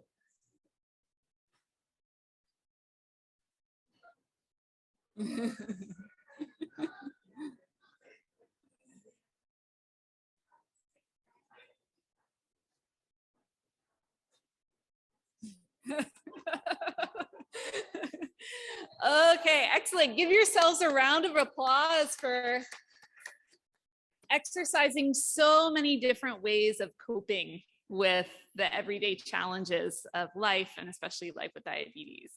And so now I'd like to invite my dear friend Peter and Peggy to come up and join us. We're going to transition to a panel. But before we do that, I'm just curious to hear what your experiences were of fighting, freezing, fleeing, or coming into patience or befriending your stressor. What did you notice? Yeah. What about it was good?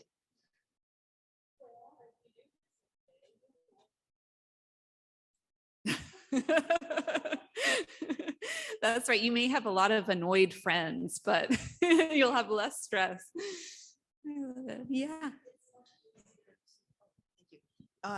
You're feeling stressed out with somebody, but when you stop and you freeze and think about being, mindful, and when you become calmer, then you're able to help the friendship or the situation become calmer. And it's nice to be able to think of that at those moments. Yeah. Beautiful. Beautiful. What else? Yeah, Rowan. So for me, it just brought to mind how unnatural it feels for me to either be calm in the face of something or harmonize with it, because I'm so reactive naturally that the first one was felt very normal to me. And the second two were much more challenging. Yeah. What a beautiful insight. Yeah. Right. We have habits in terms of how we engage, especially in the face of stress or challenge. And so to notice of oh, I'm doing a lot of fighting or fleeing here. What might it be like for me, even for 5 seconds, to practice being patient with this challenge, or bringing a sense of kindness towards myself in this moment? Yeah, beautiful. Well, I think we can go ahead and transition to our discussion.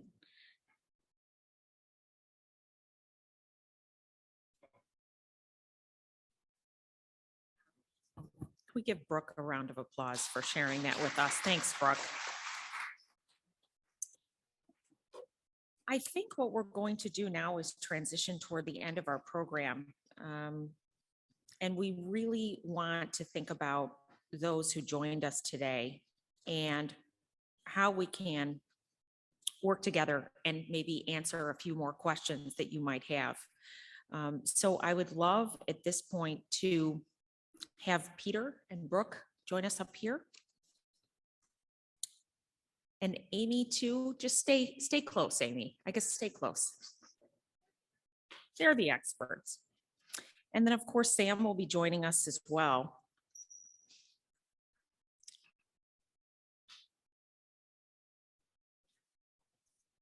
I'll take your mic, Brooke. Thank you.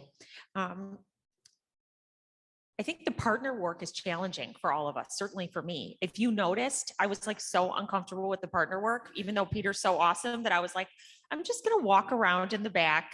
I can't even handle confrontation when we're doing role playing. I can't handle it. But that was fantastic, even for us to sort of notice when we're uncomfortable. So, sharing your personal experience, Brooke, I'd love to learn a little bit more about you if we can.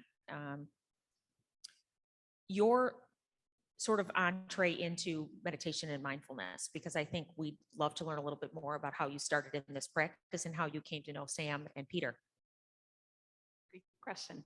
So my name is Brooke, and I have been living with type 1 diabetes for 17 years. And I so appreciated what I believe was Dr. Coates, who shared during our previous panel about how she had been practicing mindfulness without really even realizing it. And so my kind of entree into this world of mindfulness was similar.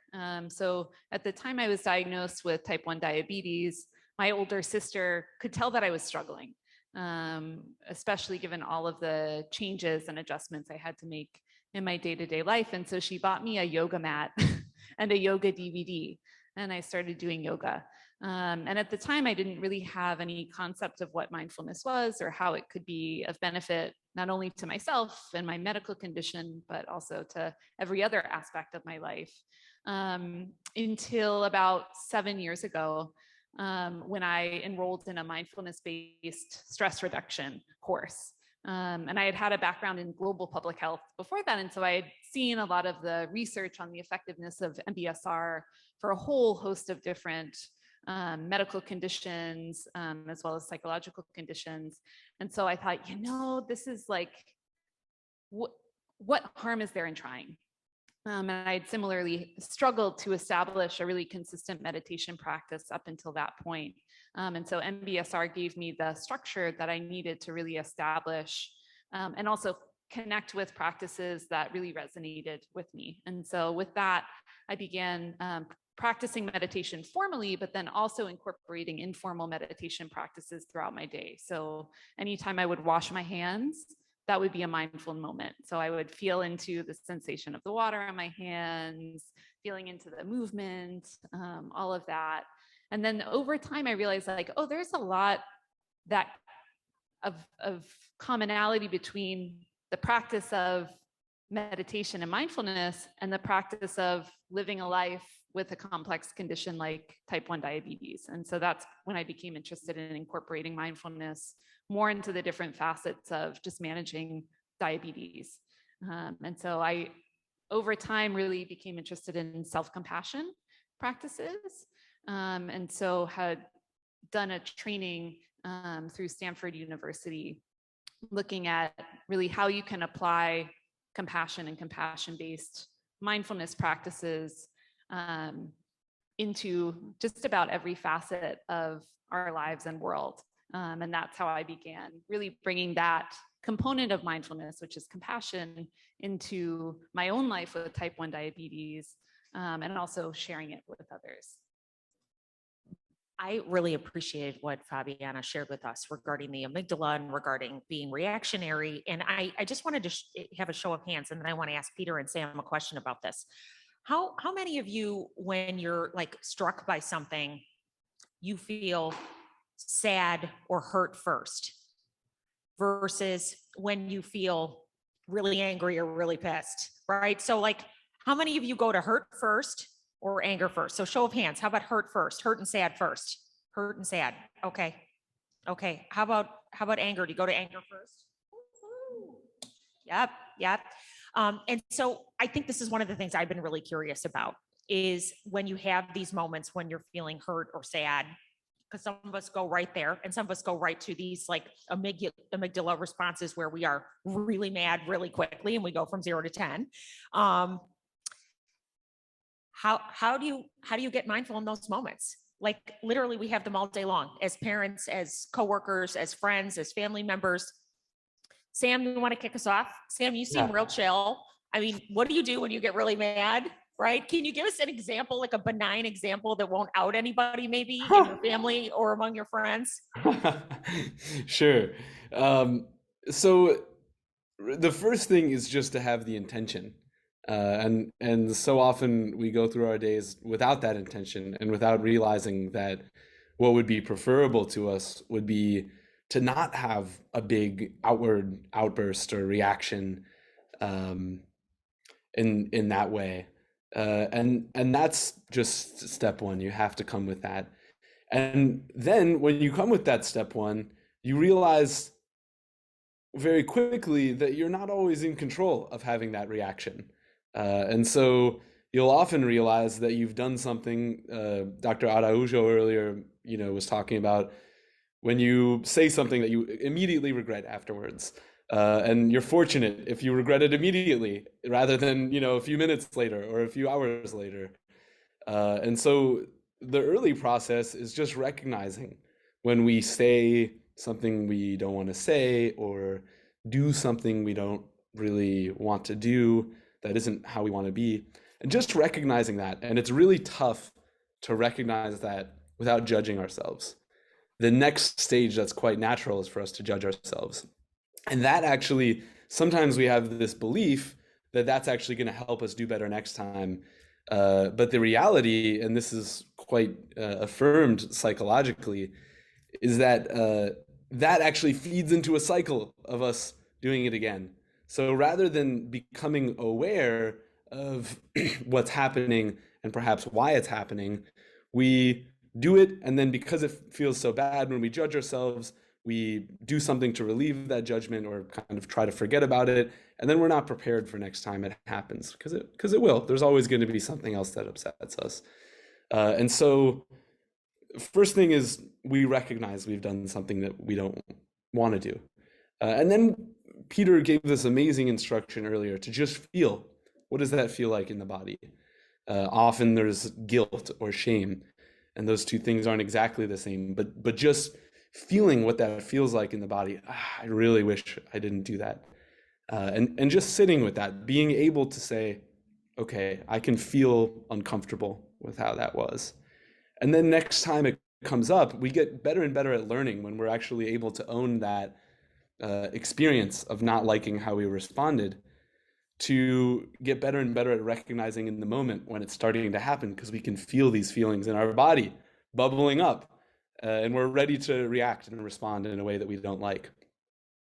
The other thing that I would say is when you get to that place, it's less about not having the hurt emotion or not having the anger emotion, so much as giving it a place to exist. And it doesn't need to take over your whole experience. But feeling that kind of, for me, I was having a hard time deciding between the two, because sometimes I tend more towards anger and sometimes I tend more towards feeling hurt. And I'm remembering, one time specifically where somebody had really hurt and upset me. And I fortunately had prepared for this conversation that was going to happen. I kind of knew this was going to be a tough conversation and that this person might not respond very well to what I had to say. And so he started responding in this way. And this was a person I was living with at the time. And he's having this big response and he's calling me names and saying pretty mean-spirited things. And I'm feeling this kind of rising up of this anger feeling, and this heat rising up, and it feels like it's coming up from my belly and it's going to my heart, and my face is becoming flushed, and I feel my breath is changing. So all of these things, and through practice, we can get good at recognizing, whoa, there's some strong changes happening right now, rather than just being carried away by them. So in that moment, luckily, because I was prepared, I'm just feeling this happen, and I'm recognizing I can't have a conversation about this right now. There's no way I'm going to have a thoughtful conversation about this. So at that moment, I was like, okay, I think the best thing for us to do is to take a break and to talk about this a little more this afternoon. And that was the best thing I could do at that moment. It wasn't saying, oh, I shouldn't feel anger, I just should feel at peace. Because anger is also sometimes an important emotion for us to feel, to recognize that there's something that's not healthy going on for us, perhaps. And similarly, feeling hurt could be that same thing, or it could be, feeling that we've let somebody down, or that we've let ourselves down. And so those are good things to take information from, so long as we don't get carried away by them. Thank you. I appreciate that. Peter.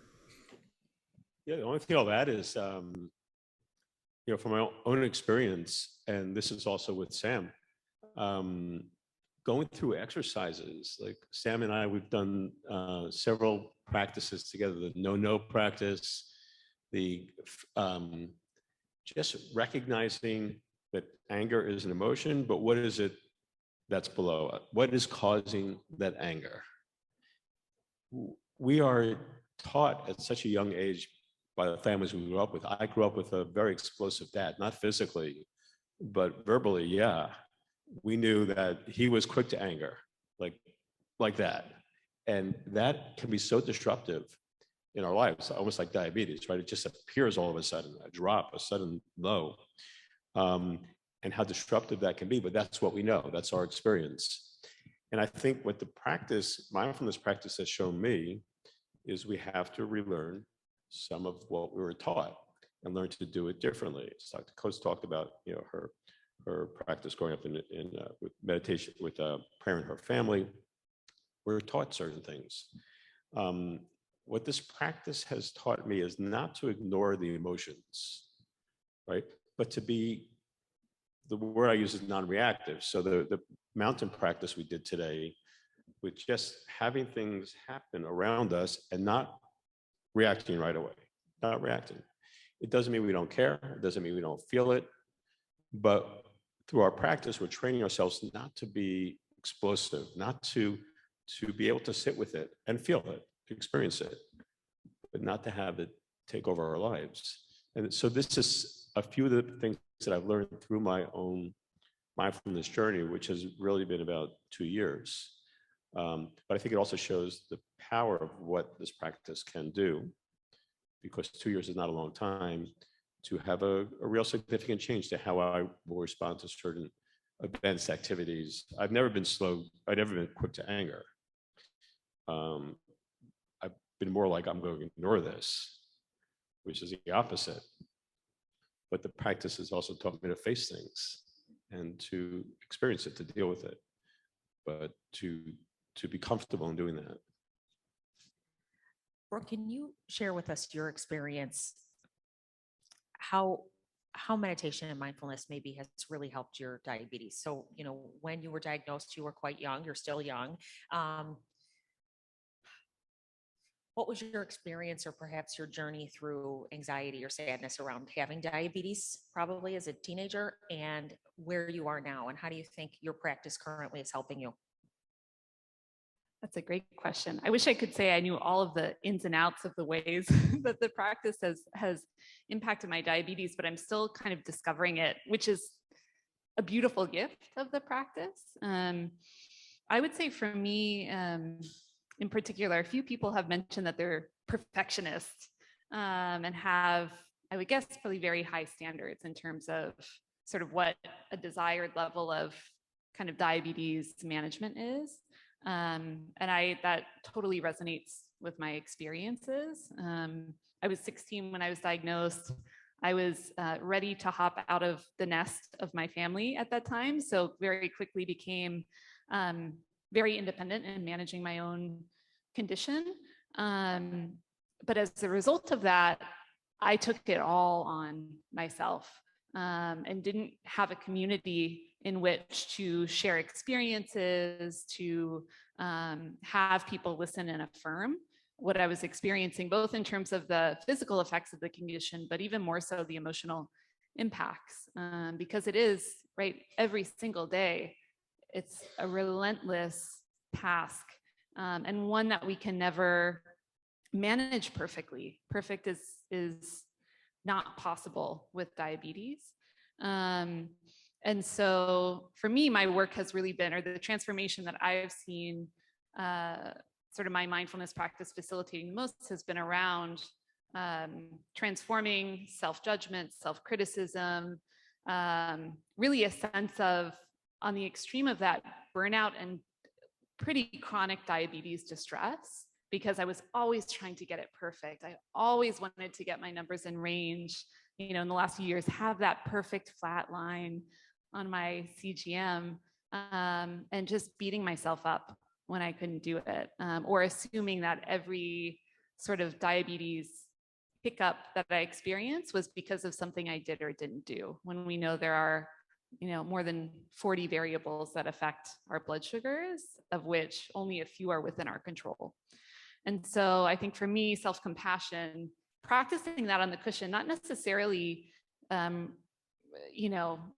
the context of my life with diabetes, but what I noticed was once I was, I would be practicing compassion practices on my meditation seat or cushion.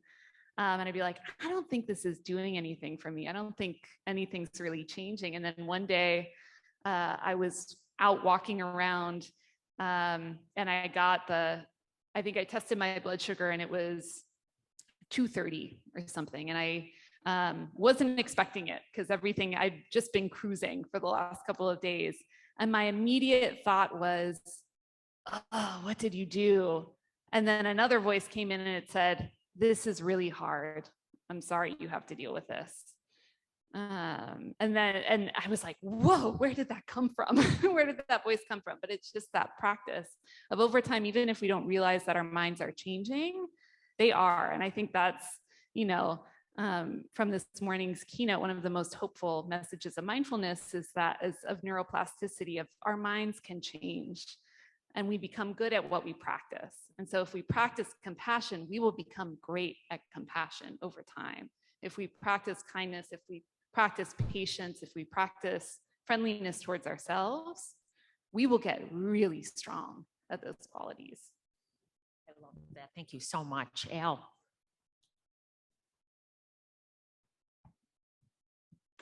Just like curious, and it's probably for everybody, it's have you found like mindfulness as a broad topic, but like how you can leverage it to help those impacted by diabetes who aren't diabetics? You know what I mean? Like, you know, I was the first person in my family, like I've been diabetic for 34 years. My mother still wears this guilt that she like gave me diabetes. I'm like, we're good. Like, you know, and how it impacts my siblings. Like I was very unaware of that. Like living in the same house. I'm curious if it's broader than the patient, you know, in terms of how to think about it. So I could take a crack at that. First, I would say this is your journey. They may be on a different journey. And I learned, you know, my partner is more on the explosive side in life, also like and I'm kind of like, why don't you just practice with me? Just like, you know, and this is not his journey. It's not what he's into right now. And that's a struggle because we think we can help someone. And we do this in many different ways, not just with these practices, but we can help someone be better. We can help ourselves. And I think, and that's a lesson that I learned. I can help myself, and not by example, but by experience. So don't do this because of my example, but maybe they begin to witness something.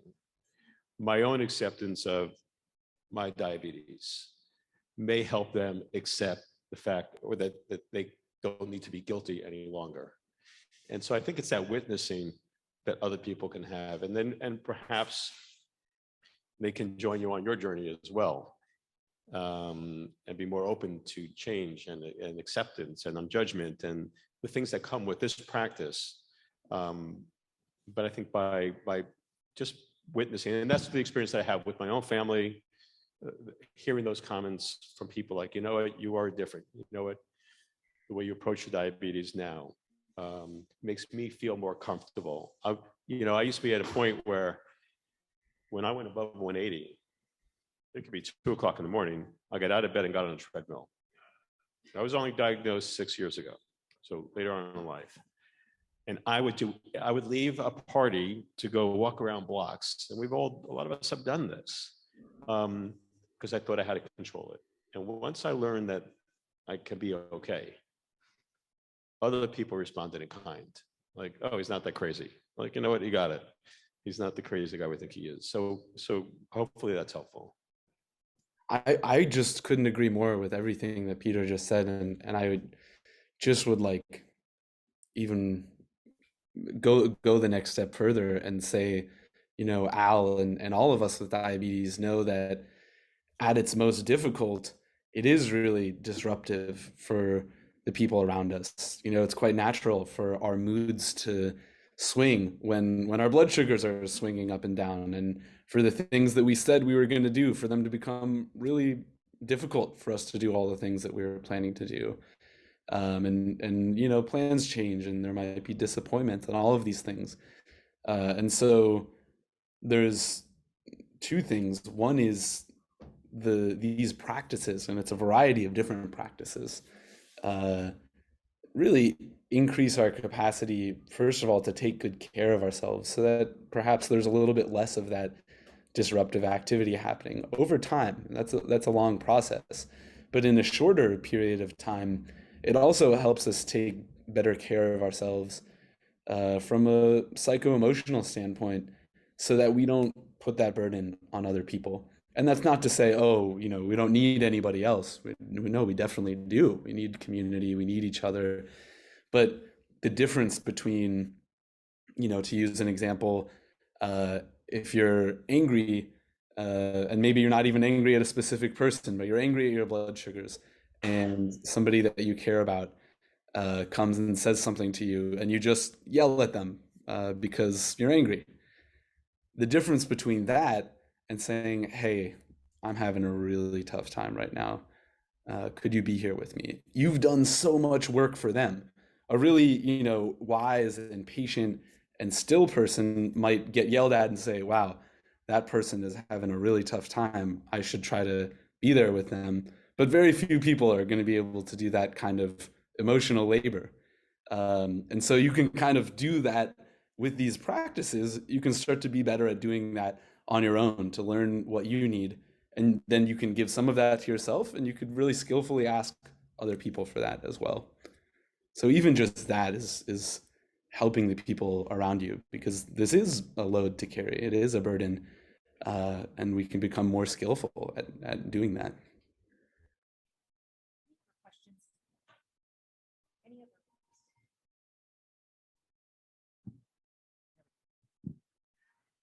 Do we have any other questions that might be something you want to ask about how to do meditation when we really don't feel like it, or how to push through when we're having a session where, as Sam pointed out, I think, actually Fabiana pointed out 1,000 times, right? You're distracted. How do you push through those moments? But if you have any thoughts on that or any questions about how to leave here today and push through meditation in those difficult moments, please ask.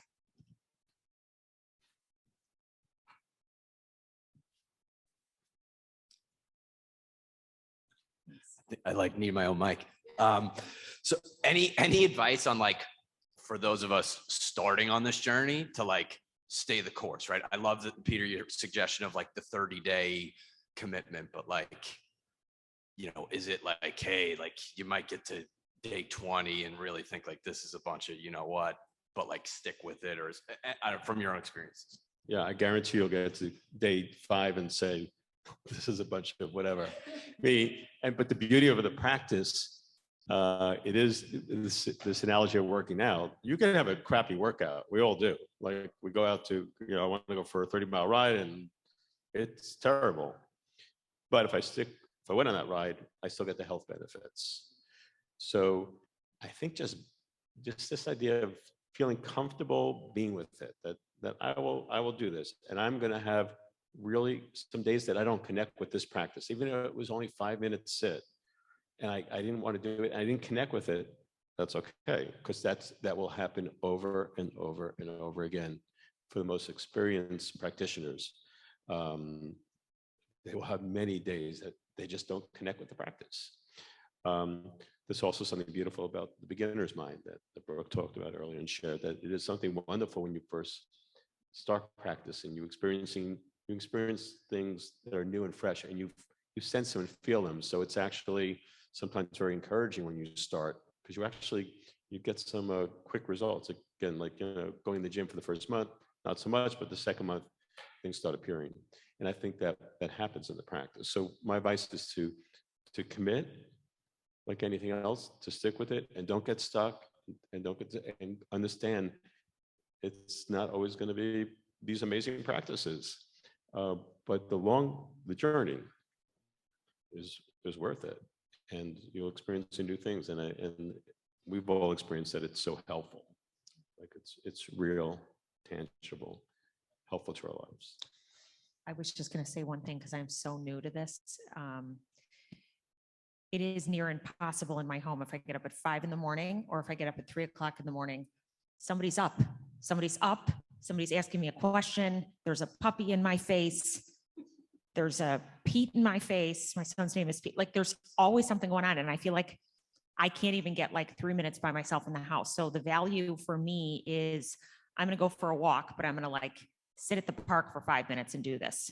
Or I'm going to sit in my car a couple blocks away from home before I get to the house and just like settle my soul a little bit, like I say, before I pull in the driveway, because especially if you have kids or you have a busy career with a big office, or you are taking a million phone calls for work, the disruption is always there. The phone is always ringing. There's another text ping.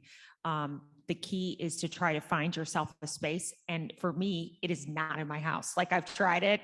I can't even go into the bathroom where somebody's not knocking. And the second you tell people too, I've tried this too, where this is really important to me. I just need 5 minutes. Yeah, don't care. I don't care. So this is where it becomes about you, and sometimes having to do the meditation in a safe space that is not where you live.